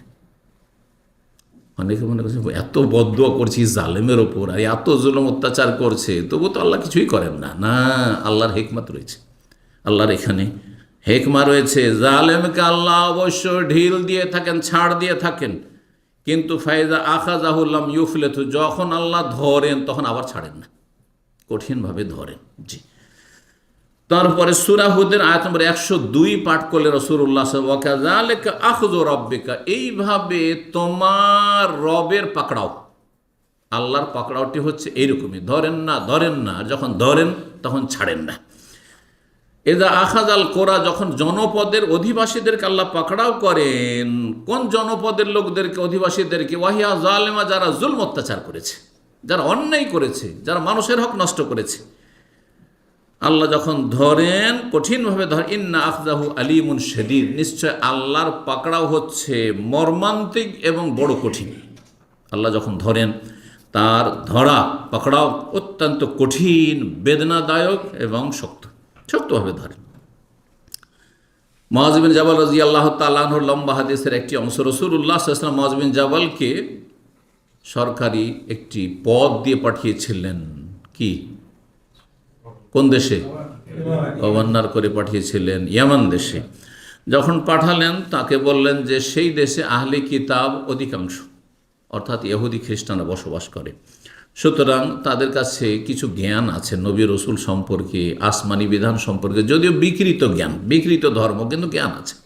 যেমন হিন্দু আর বুদ্ধিস্টদের তুলনায় ধরেন ইহুদি খ্রিস্টানদের কাছে কিছু জ্ঞান আছে, কিন্তু অস্পষ্ট জ্ঞান আছে, তার বিকৃত জ্ঞান আছে ধর্ম সম্পর্কে। এই জন্য তারাও বিভিন্ন শিরকে লিপ্ত হয়ে যায়, কিন্তু এত বেশি নয় যত বেশি শিরক ধরেন পৌত্তলিকরা করে, অগ্নিপূজকরা করে, মজুসিরা অথবা হিন্দুরা করে, এত বেশি নয়, কিন্তু শিরক আছে, তৃতীয়বাদ আছে খ্রিস্টানদের কাছে। তারপরও তাদের নবী রসুল সম্পর্কে কিছুটা জ্ঞান আছে, যদিও বিকৃত জ্ঞান আছে। তারপরে নবী রসুলদের মানহানিও করেছে, তাদের কিতাবগুলো বিকৃত হয়েছে, কিন্তু কিছুটা জ্ঞান আছে। তাই বললেন, ইন্নাকা তাতি কওমান মিন আহলিল কিতাব, তুমি আহলে কিতাবদের কাছে যাচ্ছ, সুতরাং তুমি তাদের সাথে কথা বলবে চিন্তা করে। শিক্ষিত লোকের সাথে কথা বলছেন না অশিক্ষিত লোকের সাথে কথা বলছেন, আপনাকে তখন ওজন করতে হবে যে আপনার কথার ভঙ্গিমাটা কেমন হওয়া উচিত, কথার ধরন কেমন হওয়া উচিত। আপনার কথা একটা কৃষি কাজ করে মানুষ, ক্লাস 2ও পড়েননি, সে যেমনভাবে বুঝছে ওইভাবে আপনি বুঝাবেন। আপনি একটা শিক্ষিত উচ্চশিক্ষিত লোককে বা উচ্চশিক্ষিত লোকের সাথে যেভাবে আপনি কথা বলেন, আপনি যুক্তি তর্কে, ওই যুক্তি তর্ক আপনি একটা মূর্খ লোককে বলবেন? না, মোটেই না। সুতরাং প্রথম তৌহিদের দিকে আহ্বান করবে, ফালিয়াকুন আউওয়ালা মা তাদউম ইলাইহি শাহাদাতু আল্লা ইলাহা ইল্লাল্লাহ ওয়া আন্না মুহাম্মাদুর রাসূলুল্লাহ, লা ইলাহা ইল্লাল্লাহ মুহাম্মাদুর রাসূলুল্লাহ, তৌহিদ এবং রিসালাতের দিকে আহ্বান করবে। আর তারপরে যদি মেনে নেয় তাহলে 5 ওয়াক্ত সালাতের কথা, মেনে নেয় তাহলে যাকাতের কথা বলবে। এসব কথা বললেন না? তারপর কি বললেন? জাকাত নেওয়ার ক্ষেত্রে জাকাত আদায় করছেন রাসূলুল্লাহ সাল্লাল্লাহু আলাইহি ওয়াসাল্লামের পক্ষ থেকে মুআয ইবনে জাবাল, তারপরও সতর্ক সাবধান করছেন জাকাত নিতে গিয়ে আবার সীমা লঙ্ঘন করে যেন মানুষের হক নষ্ট না হয়। ওয়াত্তাকি দাওয়াতাল মাজলুম, মজলুমের দোয়া থেকে সতর্ক সাবধান বেঁচে থাকবে। জাকাত নিতে হবে এই জন্য গবাদি পশুর জাকাত হয়, মধ্যম শ্রেণী গবাদি পশু। ধরেন ধানের ওসর নিতে হবে, হ্যাঁ, তাহলে গমের ওসর নিতে হবে। ধান সব রকম আছে, খুব বেশি দামি চাউল আছে, আর একবারে মোটা সস্তা চাউল আছে, মাঝামাঝি এটা নিতে হবে। এটা হচ্ছে শরীয়তের বিধান। এই ক্ষেত্রে রাসূলুল্লাহ সাহেব সতর্ক করে বলছেন যে জালেম তুমি হবে না, আর মজলুমের দোয়া যেন তোমাকে না লেগে যায়। কারণ মজলুম যদি কাফেরও হয়, মনে রাখবেন, যার উপর জুলম অত্যাচার করছেন সে যদি আল্লাহ পরকালে বিশ্বাসী নাও হয়, আর তার উপর অত্যাচার করছেন আপনি, তাকে মারধর করলেন, হ্যাঁ, তার পরিবারের উপর অত্যাচার করলেন, তার ধন সম্পদ আপনি লুটপাট করলেন, অথবা তার যে কোনো রকমের জুলম অত্যাচার অনেকে যেমন পাপীরা করে থাকে। যদি কাফের উপর জুলম অত্যাচার করেন, কাফেরও যদি আল্লাহর কাছে অভিযোগ করে যে আল্লাহ তুমি এই মুসলিম এই নামের এই লোকেরও বিচার করো, তাহলে আল্লাহ তার দোষ শুনে নেবে, আল্লাহ তার দোষ শুনে নেবে। ওয়াত্তাকি দাওয়াতাল ফাইন্নাহু লাইসা বাইনাহু ওয়া বাইনাল্লাহি হিজাব, আল্লাহর মাঝে এবং মজলুমের দুয়ার মাঝে কোনো কি থাকে না, পর্দা থাকে না, সরাসরি দোয়া কবুল হয়ে যায়। আল্লাহ রাব্বুল আলামিন যেন আমাদের বুঝার তৌফিক দান করেন। এখানে একটি কথা আরও বলে দিই বিষয়টি স্পষ্ট করার জন্য। মক্কায় যখন আবরাহার হস্তি বাহিনী আসে আক্রমণ করার জন্য, আবরাহা ছিল খ্রিস্টান, এটা অনেকে জান। আবরাহা ছিল কি? খ্রিস্টান।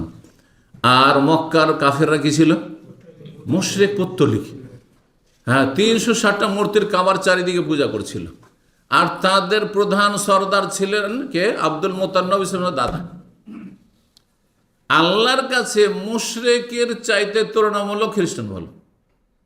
তার মানে এই না যে খ্রিস্টান মুক্তি পাবে, এতে কোনো সন্দেহ নাই যে সবাই কুফার কাফের, কিন্তু খ্রিস্টান চাইতে বেশি আল্লাহর কাছে নিকৃষ্ট হচ্ছে মুশরিক, পৌত্তলিক, ঠিক কিনা?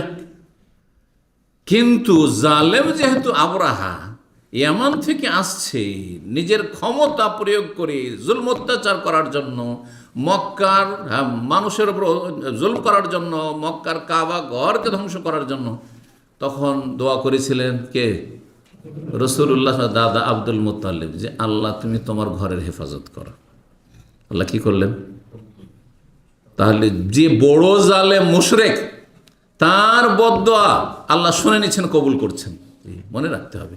সুতরাং আপনি এই কথা মনে করেন না যে আমি তো অনেক ভালো মানুষ, অনেক ভালো কাজ করছি, সুতরাং কিছু যদি ত্রুটি থাকেও আর মানুষের টাকা পয়সা যদি বেইমানি করি তা আল্লাহ আমাকে ছেড়ে দেবেন না, ছাড়বেন না। আপনার চাইতে খারাপ যার টাকা আপনার কাছে পড়ে আছে, যাকে কষ্ট দিয়েছেন আপনি, সে আপনার চাইতে হয়তো পাপী তাপী, কিন্তু সে মজলুম, আপনার দ্বারা নির্যাতিত হয়েছে। সুতরাং সে যদি বদদোয়া করে, তার দোয়া আপনার বিরুদ্ধে কবুল হয়ে যাবে, আপনাকে আল্লাহ ধ্বংস করে দেবেন। আল্লাহ রাব্বুল আলামিন যেন আমাদেরকে বুঝার এবং সংশোধনের তৌফিক দান করেন।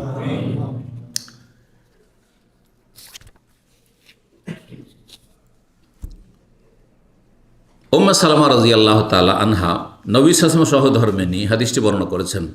রাসূলুল্লাহ সাল্লাল্লাহু আলাইহি ওয়াসাল্লামের কাছে বিচার আসত, বিভিন্ন সমস্যা মানুষের বিচার আসত। বিচারের নিয়ম হচ্ছে যে বাহ্যিক সাক্ষী, হ্যাঁ, এবং যে দুই পক্ষের কথা শুনে তারপর বিচার ফয়সালা করা, ঠিক না? বিচার ফয়সালার ক্ষেত্রে রাসূলুল্লাহ সাল্লাল্লাহু আলাইহি ওয়াসাল্লামের ওপর প্রত্যেকবারে ওহী আসবে, আর ওহী ভিত্তিক ফয়সালা করবেন এমন নয় বিচার ফয়সালার বিষয়টি, কারণ এটি শরীয়ত না, এটি বিচার বিভাগ। আর রাসূলুল্লাহ সাল্লাল্লাহু আলাইহি ওয়াসাল্লাম যেহেতু আমাদের জন্য আদর্শ, পরবর্তীকালের যারা আদালতে যারা কর্মরত হবেন, আদালতে বিচার বিভাগে যারা থাকবেন, তাদের জন্য আদর্শ। সুতরাং নবী সাল্লাল্লাহু আলাইহি ওয়াসাল্লাম এই কাজটি করে দিয়ে গেছেন ওইভাবে। এই জন্য বলছেন যে আমার কাছে দেখো বিচার আসে, আর আমি একজন মানুষ, আমি এই নয় যে ওহির মাধ্যমে তোমাদের বিচার করি যে তোমাদের মধ্যে কে হক না হক, হ্যাঁ, কে ভালো কে মন্দ, এই জন্য না, এই অপেক্ষায় থাকি না আমি। ইন্নামা আনা বাশারুন, আমি হচ্ছে একজন মানুষ। ওয়া ইন্নাকুম তাখতাসিমুনা ইলাইয়া, আর তোমরা মাঝে মাঝে তোমাদের ঝগড়া বিবাদ নিয়ে আমার কাছে সমাধানের জন্য আর মীমাংসার জন্য বা বিচারের জন্য আসছো। ওয়া লাআল্লা বা'দাকুম আন ইয়াকুন আলহানা বিহুজ্জাতিন বা'দ, তোমাদের সবাই একই রকমের বাকপটু না, কেউ বেশি বাকপটু, হ্যাঁ, নিজের কথাকে বেশ সুন্দর করেও উপস্থাপন করতে পারছে, ব্যক্ত করতে পারছে, আর একজন ন্যায্য অধিকার তারপর নিজের কথা প্রকাশ করতে পারছেন। অনেকে আছে সে বেচারা মজলুম, কিন্তু নিজের কথা এসে বলতে পারছে না, হিমশিম খাচ্ছে, হ্যাঁ, থরথর করে কাঁপছে, আছে না নেই? কিন্তু আর একজন সে চোর, ডাকাত, হ্যাঁ, আর তারপরে দুর্নীতিবাজ, অসৎ, কিন্তু বাকপটু, একবার এমনভাবে সাফাই গাইছে, বলছে মনে হচ্ছে যে ফেরেশতা, এর কথা তো মনে হচ্ছে ফেরেশতা। তো রাসূলুল্লাহ সাল্লাল্লাহু আলাইহি ওয়াসাল্লাম বলছেন যে তোমাদের মধ্যে কেউ কেউ আবার নিজের দলিল প্রমাণ দাবি দেওয়াতে আবার বড় বাকপটু। ফাআকদি লাহু বিনাহি মা আসমা, আমি দুই পক্ষের কথা শুনে কিন্তু আমি বিচার করে দিই, দুই পক্ষের কথা শুনে আমি তোমাদের বিচার ফয়সালা করে দিই। ফামান কাযাইতু লাহু বিহাক্কি আখিহি, আমি বিচার ফয়সালা করে দিলাম। আর হতে পারে যে যার আসলে ন্যায্য অধিকার তাকে না দিয়ে আর একজনকে দিয়ে দিলাম, কারণ আমি বিচারে এমনটাই বুঝতে পেরেছি, আমি বুঝতে পারিনি আসল বিষয়টি, আসল রহস্যটি, এটা যদি আমি করে দিই, বাহ্যিক যা শুনলাম সে অনুযায়ী আমি কী করে দিলাম, বিচার ফয়সালা করে দিলাম। তার মানে এই নয় যে নবী আমাকে ডিগ্রি দিয়ে দিয়েছেন, আমাকে কেসে জিতিয়ে দিয়েছেন, সুতরাং আমার জন্য হালাল হয়ে গেছে। হালাল হবে? আপনার জমি নয়, ধরেন উদাহরণ দিই, এখন জমিটা আপনার নয়, জায়গাটি অন্য কারো, কিন্তু কেস আদালতে লড়ে আপনি সুপ্রিম কোর্ট থেকে রায় পেয়ে গেলেন, আর তারপর আরামসে তৃপ্তির সাথে আপনি সেখানে ঘর বাড়ি তৈরি করে আরামসে সেখানে বসবাস শুরু করলেন, আর সেই জমি চাষাবাদের জমি আপনি ভক্ষণ করা শুরু, আপনার হালাল হয়ে গেল? যদি বলেন যে আমাকে সুপ্রিম কোর্ট দিয়েছে, হ্যাঁ আমি তো কেসে জিতেছি, কেসে জিতলে হালাল না? মোটেই হালাল নয়, আপনার জন্য হালাল না, আপনার আগে প্রজন্ম কারোর জন্য হালাল নয়, কারোর জন্য হালাল না। হ্যাঁ, ওরা জানছে না তাহলে ঠিক আছে, কিন্তু আপনার ছেলেরাও যদি জানে যে আমার বাবা বেইমানি করে নিয়েছে, জানার পরে যদি ওরা ভাগ বন্টন করবে যে আমার বাবা করেছে, না না চলবে না, তাহলে দিতে হবে। জানা আছে যে এইগুলো বেইমানি করা, অমক অমকের, তাহলে দিয়ে আসতে হবে, শরীয়তের বিধান। ওই হারাম রিজিকগুলি, হ্যাঁ, পরিত্যক্ত সম্পদ থেকে খেতে পারবে, যেই হারাম কোথা থেকে সে জানা নেই, কার কাছ থেকে সে জানা নেই, তখন খেতে পারবে।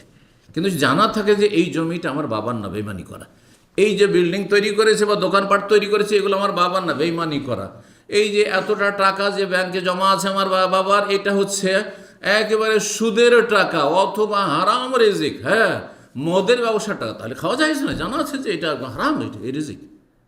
জি, তো রাসূলুল্লাহ সাল্লাল্লাহু আলাইহি ওয়াসাল্লাম বলছেন আমি যদি ফয়সালা করে দিই কারো পক্ষে, তো শুনে রাখো, অথচ তার নয়, হয়তো যার পক্ষে আমি রায় দিয়েছি তার হয়তো নয়, ফাইন্নামা আখতা লাহু কিতাতাম মিনার, তাকে জাহান্নামের একটা আগুনের অংশ দিয়ে দিলাম, যে জমি জায়গাটা দিয়ে দিলাম অথবা ধন সম্পদ দিয়ে দিলাম, তাকে যে জিতিয়ে দিলাম, হ্যাঁ তুমি ঠিক, হ্যাঁ তোমার এটা, ওর নয়, তার মানে এই নয় যে তোমার জন্য হালাল হয়ে গেল যে নবী দিয়ে দিয়েছেন, বরং তোমাকে কি দেওয়া হইলো, জাহান্নামের আগুন দেওয়া হইলো। সহিহ বুখারী মুসলিমের হাদিস।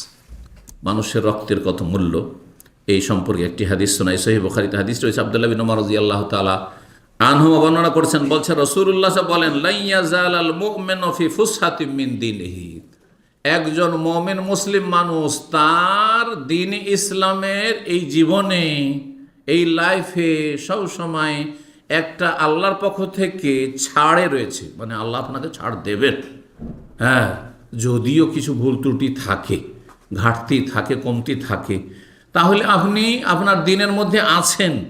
মালাম ইউসিব দামান হারাম, যতক্ষণ পর্যন্ত কারো হারাম রক্তপাত না করেছে, কোনো খুনের সাথে জড়িত না হয়েছে। যদি কেউ কারো খুনের সাথে জড়িত থাকে, যেটা মারিয়ে দেবে, হ্যাঁ মেরে দে, যা তোকে দিলাম 1 লাখ টাকা দিলাম, 2 লাখ টাকা দিলাম, অথবা কাউকে সারাঙ্গে দেয়, এই সুযোগে অমুক জায়গাতে আছে সে, শুধু চোখের ইশারা করলেন, কিছুই করলেন না আপনি, বা তো হ্যাঁ করেছেন, আপনার মতামত চেয়েছে, আর সেখানে বললেন যে তোমরা যা পারবে তাই করে নাও, না, আপনি তাতে অংশ নিলেন না। আপনি যদি কোনো মানুষের হারাম রক্তের সাথে আপনার সম্পর্ক থাকে, অর্থাৎ কাউকে যদি খুন করে থাকেন, পরোক্ষভাবে হোক আর সরাসরিভাবে হোক, যেইভাবে হোক না কেন, তাহলে আপনার কোনো কল্যাণ নেই, আপনার দ্বীন ইসলাম সুরক্ষিত নয়। এই জন্য খুনির জন্য 5টি কঠিন শাস্তির কথা স্বয়ং আল্লাহ কোরআনে কারিমে বর্ণনা করেছেন।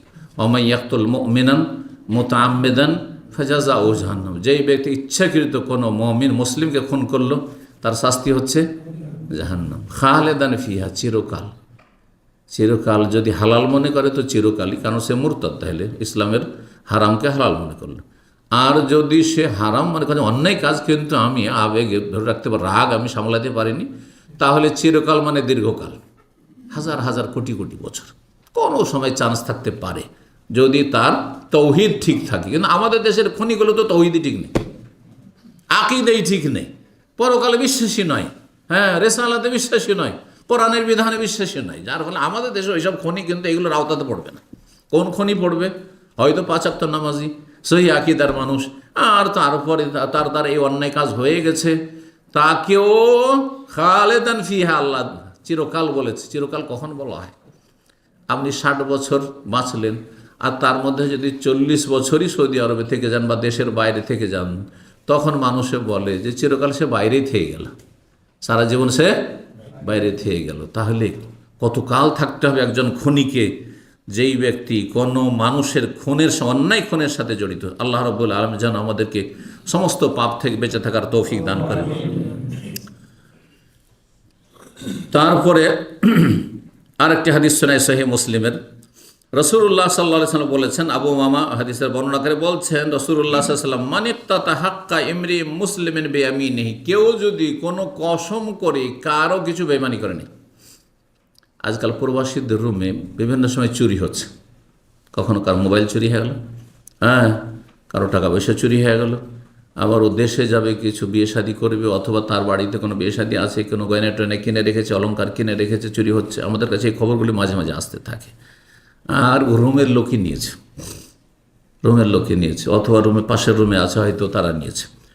হ্যাঁ, তাদেরকে কসম করতে বললে সবাই কসম করে নেয়, কসম করতে বললে সবাই কসম করে নেয়। সুবহানাল্লাহ, এইসব ঘটনা এখানে দাম্মামে অনেকবারই দেখলাম, সব কসম করে নিচ্ছে।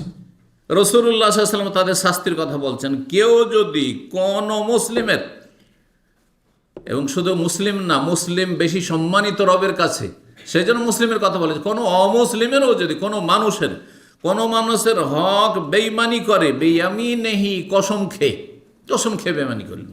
আল্লাহর কসম করে বলছি আমি তোমার মোবাইল জানি না, আল্লাহর কসম করে বলছি তোমার গয়নাটা আমি জানি, টাকা পয়সা কে নিয়েছে আমি জানি, অথচ সে নিয়েছে, অথবা জানে যে সে আর একজন নিয়েছে, ও জানে, কিন্তু তার দেশি, তার ডিস্ট্রিক্টের, তার গ্রামের, অথবা তার বাসাবাসী সেই জন্য বলবে না। যদি কসম খেয়ে বেঈমানি করে, ফাকাদ আউজাবাল্লাহু লাহুন নার, তার জন্য আল্লাহ জাহান্নাম ফরজ করে দিয়েছেন, জাহান্নাম ফরজ করে দিয়েছেন। কসম করে কারো কিছু বেঈমানি করলেন আপনি, জাহান্নাম ফরজ। ওয়া হারাম আলাইহিল জান্নাহ, জান্নাতকে আল্লাহ হারাম করে দিয়েছেন। জাহান্নাম ফরজ অবধারিত এবং জান্নাতকে হারাম করেছেন।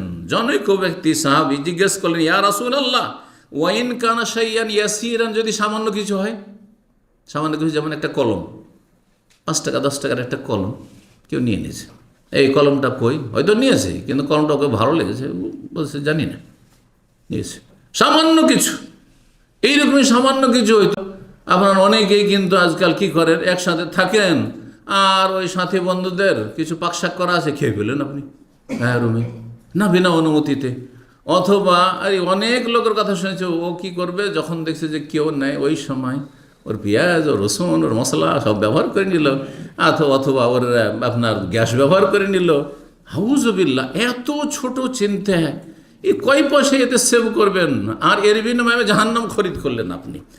নবী সাল্লাল্লাহু আলাইহি ওয়াসাল্লাম সাহাবা বলছেন, ইয়া রাসূলুল্লাহ, যদি কেউ কসম করে সামান্য কিছু কারো বেঈমানি করে নেয়, সামান্য কিছু, অল্প পয়সার জিনিস যদি হয়, বলছেন রাসূলুল্লাহ সাল্লাল্লাহু আলাইহি ওয়াসাল্লাম, শোনো, ওয়াইন কানা কাযিবান মিন আরাক, এই যে আজকাল আরব দেশে মিসওয়াক পাওয়া যাচ্ছে, মিসওয়াক বুঝেন তো, এটাকে আরবিতে আরাক বলে, যে মিসওয়াকটা ব্যবহার হচ্ছে এটার নাম হচ্ছে আরাক। বাংলা কিছু জানা আছে কারো? হ্যাঁ, না মিসওয়াক তো দাঁতন, মিসওয়াক মানে দাঁতন বাংলায়, সোজা কথা। কিন্তু এই মিসওয়াকের গাছটা বা এই যে জড়, এটা জড়, হ্যাঁ শেকড়, এইটার নাম, এইটা কোন গাছ, এই গাছের নাম যারা আছে, উর্দু হিন্দিতে এটাকে পিল্লু বলা হয়। আমাদের সে নিমের দাঁতন হয়, তারপরে আপনার আরও কিছু গাছের দাঁতন ব্যবহার হয় না, হয় না, কারণ আমাদের সাথে এটা পাওয়া যায় না। এটা কোন এলাকা পাওয়া যায়? দক্ষিণ অঞ্চলে পাওয়া যায়। আমি জিজানে কয়েকবার বক্তব্য করতে গেছি, ইয়ামানের বর্ডারে, আর ইয়ামানের গ্রাম অঞ্চলগুলো দেখেছি, পাহাড়ের উপর থেকে পাশে, ওখান থেকে ঘুরে এসেছি। তো ওখানে গেলে জুমা মসজিদে যাচ্ছি, প্রোগ্রামে গিয়েছি, আর তারপর জুমা মসজিদে যাচ্ছি তো দেখছি যে দরজা দাঁড়িয়ে সবাই ওইভাবে বিতরণ করছে, দিচ্ছে লম্বা লম্বা, মানে একটা লম্বা আপনার শেকড় দিচ্ছে যাতে 4টা 5টা মেশক হবে, দেখেছেন তো ওরা বিক্রি করতে, যে লম্বা এই আর কাঁচা তাজা তাজা, মানে নিয়ে এসেছে মাঠ থেকে বা ওই থেকে জঙ্গল থেকে ওগুলো কেটে নিয়ে এসেছে, আর ওই ফ্রি বিতরণ করছে মসজিদের গেটে। তা আমি ভাইদেরকে জিজ্ঞাসা করলাম যে সুবহানাল্লাহ, এইখানে তো এই কাঁচা, যে আমরা তো পয়সা দিয়ে ওইরকম কাঁচা পাই না, আর এই ফ্রি কাঁচা বিতরণ হচ্ছে জুমার দিনে। বলছে এই এলাকাতে এই গাছগুলি অনেক আছে, দক্ষিণ অঞ্চলে সৌদি আরবে এই গাছগুলি আছে। এই গাছকে কি বলা হয়? আরাকের গাছ বলা হয়। কি বলছেন রাসূলুল্লাহ সাল্লাল্লাহু আলাইহি ওয়াসাল্লাম, যদি কারো একটা টুকরো থাকে, কাযীবান মানে একটা ডাল, একটা শাখা, জি এটা ডাল শাখা, যদি কিসের থাকে, ওই আরাক মিসওয়াকের, তার মানে একটা মিসওয়াকও যদি কারো চুরি করে, আর তারপরে বল ভাই মিসওয়াকটা আমি নিয়ে রেখেছিলাম, কোথায় গেল? বলছে আমি জানি না, অথচ মিসওয়াকটা ব্যবহার করে নিয়েছেন না আপনি, তাতেও কি হবে? জাহান্নামে যেতে হবে। চিন্তা করুন, এবং জান্নাত হারাম হয়ে যাবে। রাসূলুল্লাহ বলছে, সহিহ মুসলিমের হাদিস। সহিহ বুখারীর আরেকটা হাদিস শোনেন, তাহলে আরও স্পষ্ট হবে যে মানুষের হক কত মূল্যবান রবের কাছে।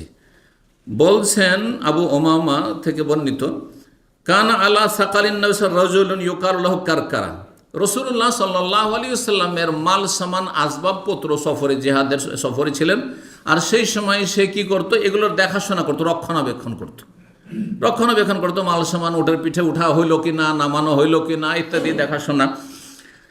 তো সেই ব্যক্তি হঠাৎ করে মারা গেল। ওই লোকটির নাম ছিল, বা ওই খাদেমের নাম ছিল কারকারা। তো বলছেন যে সে মারা গেল। রাসূলুল্লাহ সাল্লাল্লাহু আলাইহি ওয়াসাল্লাম বলছেন, ওই লোক এত বড় খেদমত করছে। কি খেদমত? স্বয়ং রাসূলুল্লাহ সাল্লাল্লাহু আলাইহি ওয়াসাল্লামের খাদেম মাল সামান উটের পিঠে উঠিয়ে দিচ্ছে, নামাচ্ছে, এবং রাসূলুল্লাহ সাল্লাল্লাহু আলাইহি ওয়াসাল্লামের পরিবারও জিহাদের সফরে সাথে থাকতো, তাদের মাল সামানগুলি উটের পিঠে উঠিয়ে দিচ্ছে, নামিয়ে দিচ্ছে, এইসব দেখাশোনা করছে। আর সেই ব্যক্তি সম্পর্কে নবী সাল্লাল্লাহু আলাইহি ওয়াসাল্লাম বলছেন, হুয়া ফিন্নার, সে জাহান্নামে যাবে।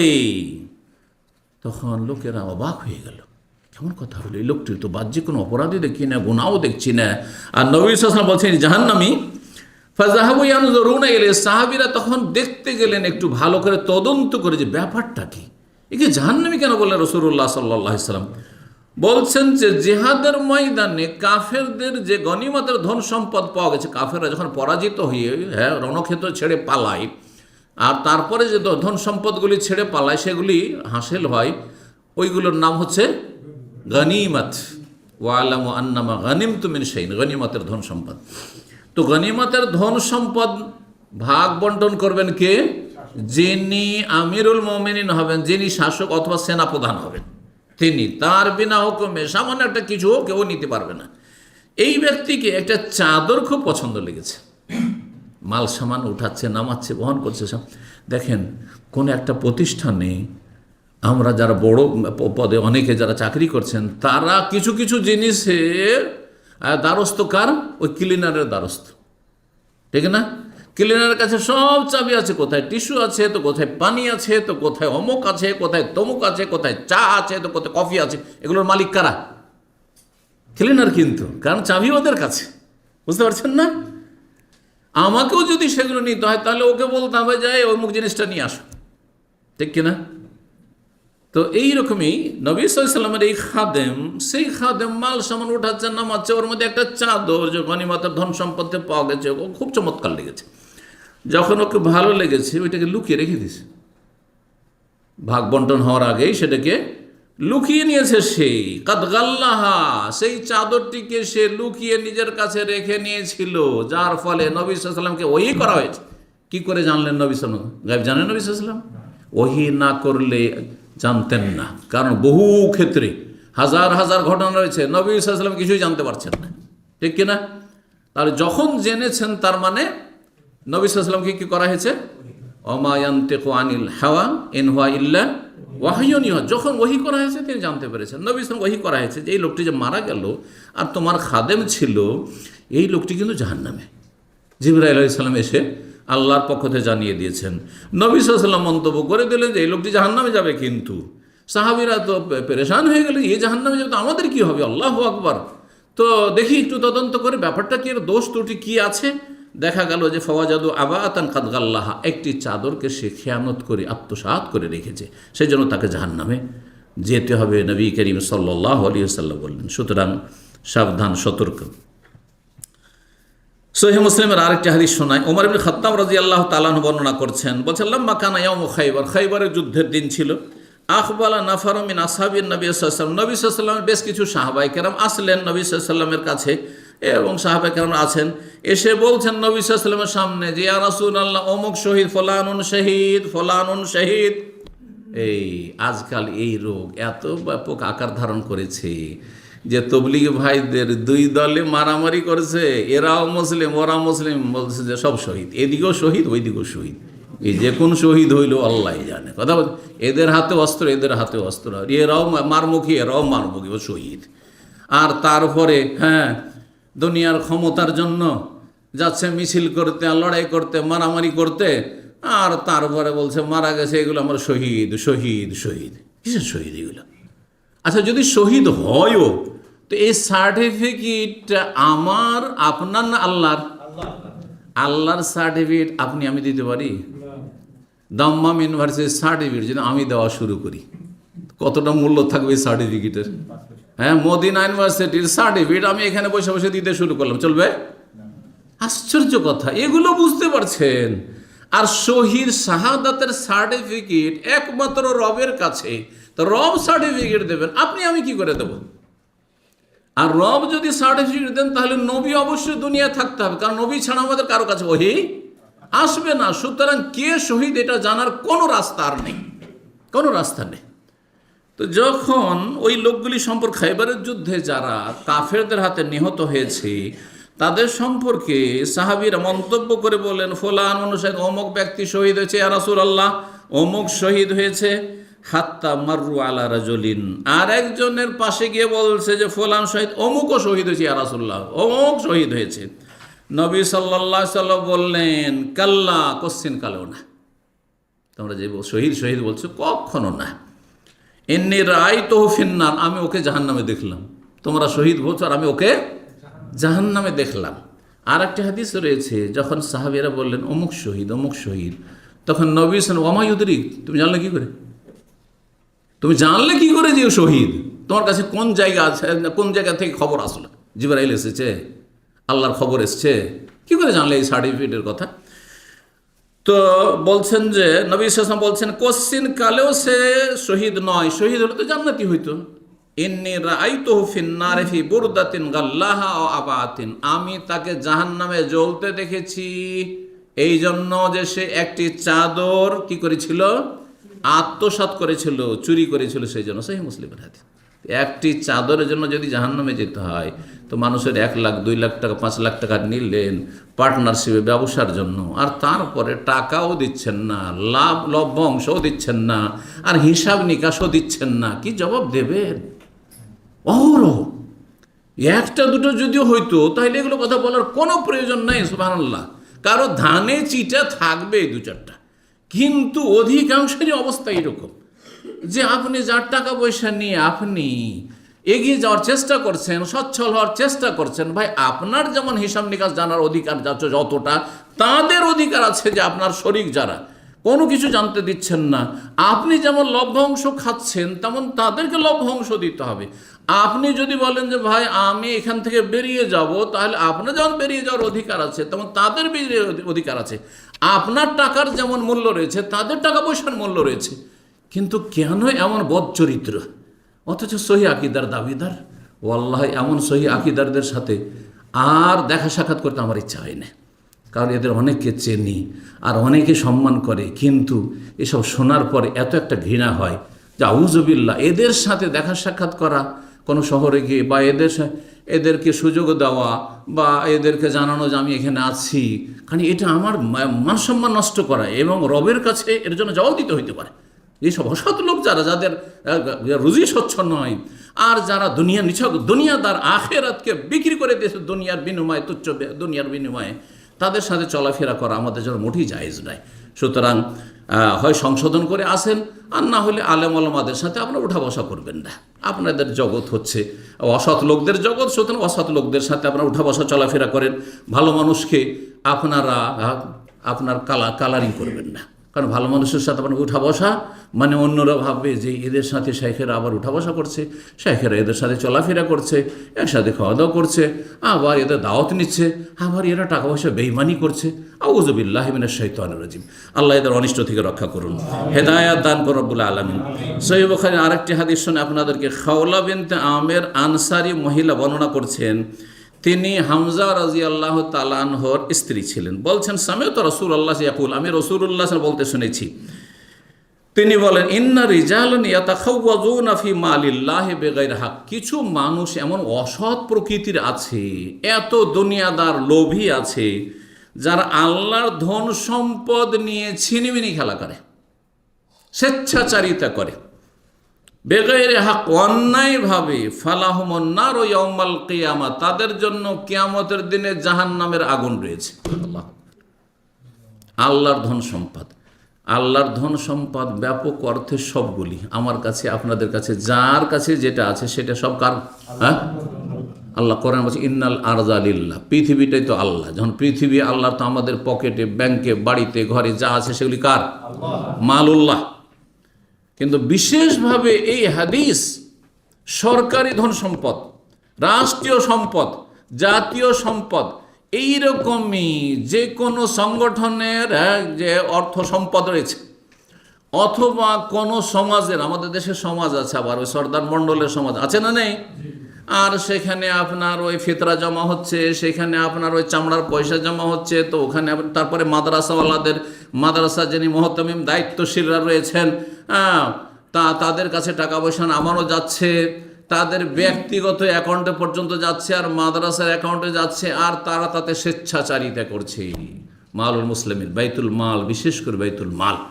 বাইতুল মাল মানে মালুল মুসলিমিন, আল্লাহর ধন সম্পদ, আর এর মালিক দুনিয়াতে সমস্ত মুসলিম উম্মাহ, সমস্ত মুসলিম উম্মাহ। এই নয় যে আপনারা 10 জন এই মসজিদে নামাজ পড়েন, শুধু মসজিদের টাকাটা শুধু আপনাদের 10 জনের না, এটা সারা বিশ্বের মুসলিমদের। সুতরাং এই টাকা পয়সাগুলি, মাদ্রাসার টাকা, মসজিদের টাকা, আর আমানতের টাকা, ইসলামী সেন্টারের টাকা, আর কোনো জনকল্যাণমূলক কোনো একটা সংস্থার সেখানকার টাকা, তারপরে রাষ্ট্রীয় সম্পদ, সবগুলি সামিল এই হাদিসে। যে কিছু মানুষ আছে আল্লাহর ধন সম্পদ বাইতুল মালে কি করে, তারা স্বেচ্ছাচারিতা করে, খেয়াল কষে, যা ইচ্ছা তাই করলো, যা ইচ্ছা তাই করলো, যেখানে ইচ্ছা সেখানে খরচ করলো, কোনো হিসাব নাই, নিকাশ নেই, আর নিজেরও সংসার চলছে, নিজের হাই ফাই, আর তাদের লাইফ, আর গাড়ি, আর বাড়ি, আর নারী, তাদের সুবহানাল্লাহ, তাদের 10 বছর পিছনের ইতিহাস দেখেন, তাদের পেটের খাবার ছিল না, তাদের জমি জায়গা ছিল না, তাদের কোনো সম্পদ ছিল না, এখন সম্পদের পাহাড় তৈরি করে ফেলেছে তারা। এই মানুষের জনগণের সম্পদ, রাষ্ট্রীয় সম্পদ, অথবা এই বাইতুল মালের সম্পদ দিয়ে, মাদ্রাসা মসজিদের দোহাই দিয়ে পেট পূজা চলছে। ফালাহুমুন নার ইয়াউমাল কিয়ামা, তাদের জন্য কিয়ামতের দিনে জাহান্নাম রয়েছে। রাসূলুল্লাহ সাল্লাল্লাহু আলাইহি ওয়াসাল্লাম বলেছেন। একটি হাদিস দিয়ে শেষ করব, 10-এর বেশি হাদিস হয়েছে, প্রায় 12-13টি হাদিস হয়ে গেছে। সহিহ মুসলিমের হাদিস, আবু কাতাদা রাদিয়াল্লাহু তাআলা বলছেন, কামা রাজুলুন, একজন মানুষ দাঁড়াইল রাসূলুল্লাহ সাল্লাল্লাহু আলাইহি ওয়াসাল্লামের দরবারের সামনে, এসে বলে, ইয়া রাসূলুল্লাহ, আর আইতা, আচ্ছা বলুন তো, ইন কুতিলতু ফি সাবিলিল্লাহ, আমি যদি আল্লাহর রাস্তায় নিহত হই, কাফেররা আমাকে হত্যা করে দিল, তো কাফফারু আন্নি খাতায়া, তাহলে আমার সব গুনাহগুলির কাফফারা মোচন হয়ে যাবে তো? কারণ আমি আমার জীবনটাকে কাফেরদের হাতে কি করলাম? কোরবানি করে দিলাম। আল্লাহর রাহে গিয়ে জিহাদ করতে গিয়েছি, আর কাফেরদের ভিতরে লড়াই করে কাফেরদের হাতে আমি শহীদ হয়ে গেলাম, তো আমার গুনাহর কাফফারা হবে? ফাকালাহু রাসূলুল্লাহ সাল্লাল্লাহু আলাইহি ওয়াসাল্লাম, রাসূল বলে, হ্যাঁ হবে, ইন কুতিলতা ফি সাবিলিল্লাহ, যদি আল্লাহর রাস্তায় তোমার লড়াই হয়। কার রাস্তায়? তাহলে ক্ষমতার রাস্তায় নয়, যে ক্ষমতা দখলের লড়াই ছিল, স্বার্থের রাস্তায় নয়, দুনিয়ার গরজে নয়, কিসের জন্য? আল্লাহর দ্বীনের জন্য, আল্লাহর কালেমাকে উঁচা করার জন্য। এই লা কালিমাতুল্লাহ হাদিস রয়েছে, মান কাতালা লিতাকুনা কালিমাতুল্লাহ আল-উলিয়া, লা ইলাহা ইল্লাল্লাহ সবচেয়ে উঁচা হোক, এবং আল্লাহর দ্বীন সবচেয়ে বেশি শক্তিশালী হোক, আল্লাহর সন্তুষ্টির জন্য, পরকালে মুক্তির জন্য, সেটা যদি হয়। আর সেখানে ওয়ান্তা সাবেরুন মুহতাসিবুন, তুমি যদি ধৈর্যশীল হও, ধৈর্য ধারণ করে থাকবে, এই নয় যে গিয়েছিলাম, আর যখন দেখলাম যে ব্যাপার স্যাপার খারাপ, তখন আগেই দিলাম টান সেখান থেকে, বড়ই কাবিরা গুনাহ করে ফেললে সেখান থেকে। মুহতাসিব নেকির আশায় সেখানে তুমি অটল হয়ে থাকলে, মুকবেলুন এবং তুমি আগে বাড়ার চেষ্টা করলে, গায়রু মুদবিরিন কাফেরকে তুমি তোমার পিঠ দেখালে না, হ্যাঁ মানে হার মানতে চাইলে না। ইল্লাদ্দাইন সব গুনাহ মাফ হবে, কিন্তু ঋণের গুনাহ মাফ হবে না। কিসের গুনাহ মাফ হবে না? দাইন। আমাদের দেশে মোহরকে কি বলে? দেন মোহর। কেন দেন মোহর? কারণ সুন্নতটা বাদ দিয়ে ধারে মোহরটাই ধরে নিয়েছি। এই জন্য মোহর মানে হচ্ছে দাইন মোহর ছিল, ওইটাকে এখন কি করে দিয়েছে একটু বিকৃত করে দেন মোহর, মানে মোহর মানে ধার মোহর, দেন মোহর মানে ধার মোহর। বুঝতে পেরেছেন? এটাই হলো আসল কথা। সুন্নত হচ্ছে কি নবী সাল্লাল্লাহু আলাইহি ওয়াসাল্লাম আমলে একটা বিয়ে দেখান কোনো সাহাবীর। আমি বলছি যারা এই ধারে বিয়ে করছেন আর বিয়ে দিচ্ছেন সমাজের মৌলবী সাহেবগুলো আর হুজুরগুলো, তাদেরকে বলছি একটি হাদিস দেখান যে কোন সাহাবী বলছেন যে আমার মোহর হলো 1000 দিরহাম বা 500 দিনার, ওর মধ্যে আমি 5 দিনার দিলাম, 10 দিনার দিলাম, বাকিটা বাকি রাখলাম। এরকম একটা বিয়ে দেখান তো দেখি, কোনো হাদিস পাবেন না আপনি। তো সুন্নাহ হচ্ছে যা পারবেন তাই দিয়ে বিয়ে করবেন, মেয়েওয়ালা পোষায় দেবে, আর না হলে অন্য জায়গায় মেয়ে খুঁজবেন। যেমন বাজারে আমি মোবাইল কিনতে গেছি, যাওয়ার পরে একটা মোবাইল, মনটা চাইছে আইফোন কিনবো, তো ভাবছি আমার কাছে 3000 আছে, বললাম 3000 টাকাতে দিলে দাও। বলছে না 4000 নিচে দেবো না। তাহলে কি জবরদস্তি করা যাবে? না ধারাবাকি রেখে দেবো, পরে ফাঁকি দেবো? ঠিক আছে 5000 মেনে নিলাম, লিখে নাও আর নাম্বারটা আমার রেখে দাও, পরে দিয়ে দেবো, আর দিলাম না। চলবে? এরকমই না করছেন বিয়ে শাদিতে এটা? হ্যাঁ, না চলবে না। তাহলে কি পোষাইল না ভাই, অন্য জায়গায় খুঁজে দেখি 3000 কত আইফোন পাই। আইফোন না পাবো, আমি সস্তাগুলো আর কিছু পাবো, সস্তা মস্তা যা আছে, যা পয়সা আছে সেটি পাবো। ঠিক ওই রকমই আমি কোনো একটা মেয়ের কাছে গিয়েছিলাম, আপনি বিয়ে করতে গেছিলেন, আর সেখানে বললেন গিয়ে আমি 1 লাখ টাকা 50,000 মোহর দেবো, নগদ দেবো। ওরা বলছে 5 লাখ। আপনার পোষাইলো না, তাদেরও পোষাইলো না, অন্য জায়গায় খুঁজবেন, একটা গরিবের ঘরে খুঁজবেন যেখানে, আর তারা দিন বুঝে, শরীয়ত বুঝে, সুন্নাহ বুঝে, সুতরাং 50,000, 10,000, 20,000 হয়তো নগদ মোহর, সেটা দিয়ে হয়তো বিয়ে দেবে, তার বাড়িতে আপনি বিয়ে করবেন। এই নয় যে ও 5 লাখ চাইছে তো কী করবো, আমি তো নিরুপায় হয়ে লিখিয়ে দিয়েছি। কিছু মূর্খ লোকের এরকম প্রশ্ন করে কিন্তু, যে আমি যদি লিখিয়ে দেওয়ার পরে না দিই তো অসুবিধা হবে? অবশ্যই অসুবিধা হবে, অবশ্যই অসুবিধা হবে। আল্লাহর রাস্তায় যদি বদর ওহুদেও মারা যেতেন, আর ইল্লাদ্দাইন ঋণ, এই যে ঋণ নিয়ে স্ত্রীর মোহরানা নিয়ে দিলেন না আপনি, তাহলে আল্লাহ মাফ করবেন না, আল্লাহ মাফ করবেন না। মানুষের টাকা পয়সা নিয়ে হঠাৎ মারা গেলেন, আপনি দিলেন না, আপনার স্ত্রীও দিলেন না, আপনার ছেলে মেয়ে দিলেন না, তারা ধন সম্পদ বাড়ি ঘর সব ভাগ বন্টন করে নিল, তাহলে আল্লাহ মাফ কর। ফাইন্না জিবরিল আলাইহিস সালাম কাল আলী যালিকা, জিবরাইল আলাইহিস সালাম এক্ষুনি আমাকে বলে গেল তোমার প্রশ্ন যেমনই করেছো জিবরাইল তখনই ওহী নিয়ে এসছে, আর মাসলা আমাকে বলে গেল জিবরাইল যে ঋণের গুনাহ নিয়ে কেউ যদি জিহাদের ময়দানে যায় আর সেখানে গিয়ে যদি মারাও যায় কাফেরদের হাতে, তবু আল্লাহ মাফ করবেন না, ঋণের গুনাহ মাফ হবে না যতক্ষণ পর্যন্ত সেই হক আদায় না করা হবে। আল্লাহ যেন বুঝার তৌফিক দান করেন, এবং আল্লাহ রাব্বুল আলামিন আমাদের যেন প্রত্যেকের হক আদায়ের তৌফিক দান করেন। আমাদের হক কেউ যেন নষ্ট না করতে পারে, যেমন দোয়া করবেন, তার চাইতে বেশি দোয়া করবেন যে আল্লাহ যেন আমার দ্বারা কারো হক নষ্ট না হয়। রব যেন আমাদের সকলকে তৌফিক দান করেন। ওয়া জাযাকুমুল্লাহু খাইরান ওয়া সাল্লাল্লাহু ওয়া সাল্লাম নবিয়ানা মুহাম্মদ ওয়া আলা আলিহি ওয়া সাহবিহি আজমাইন।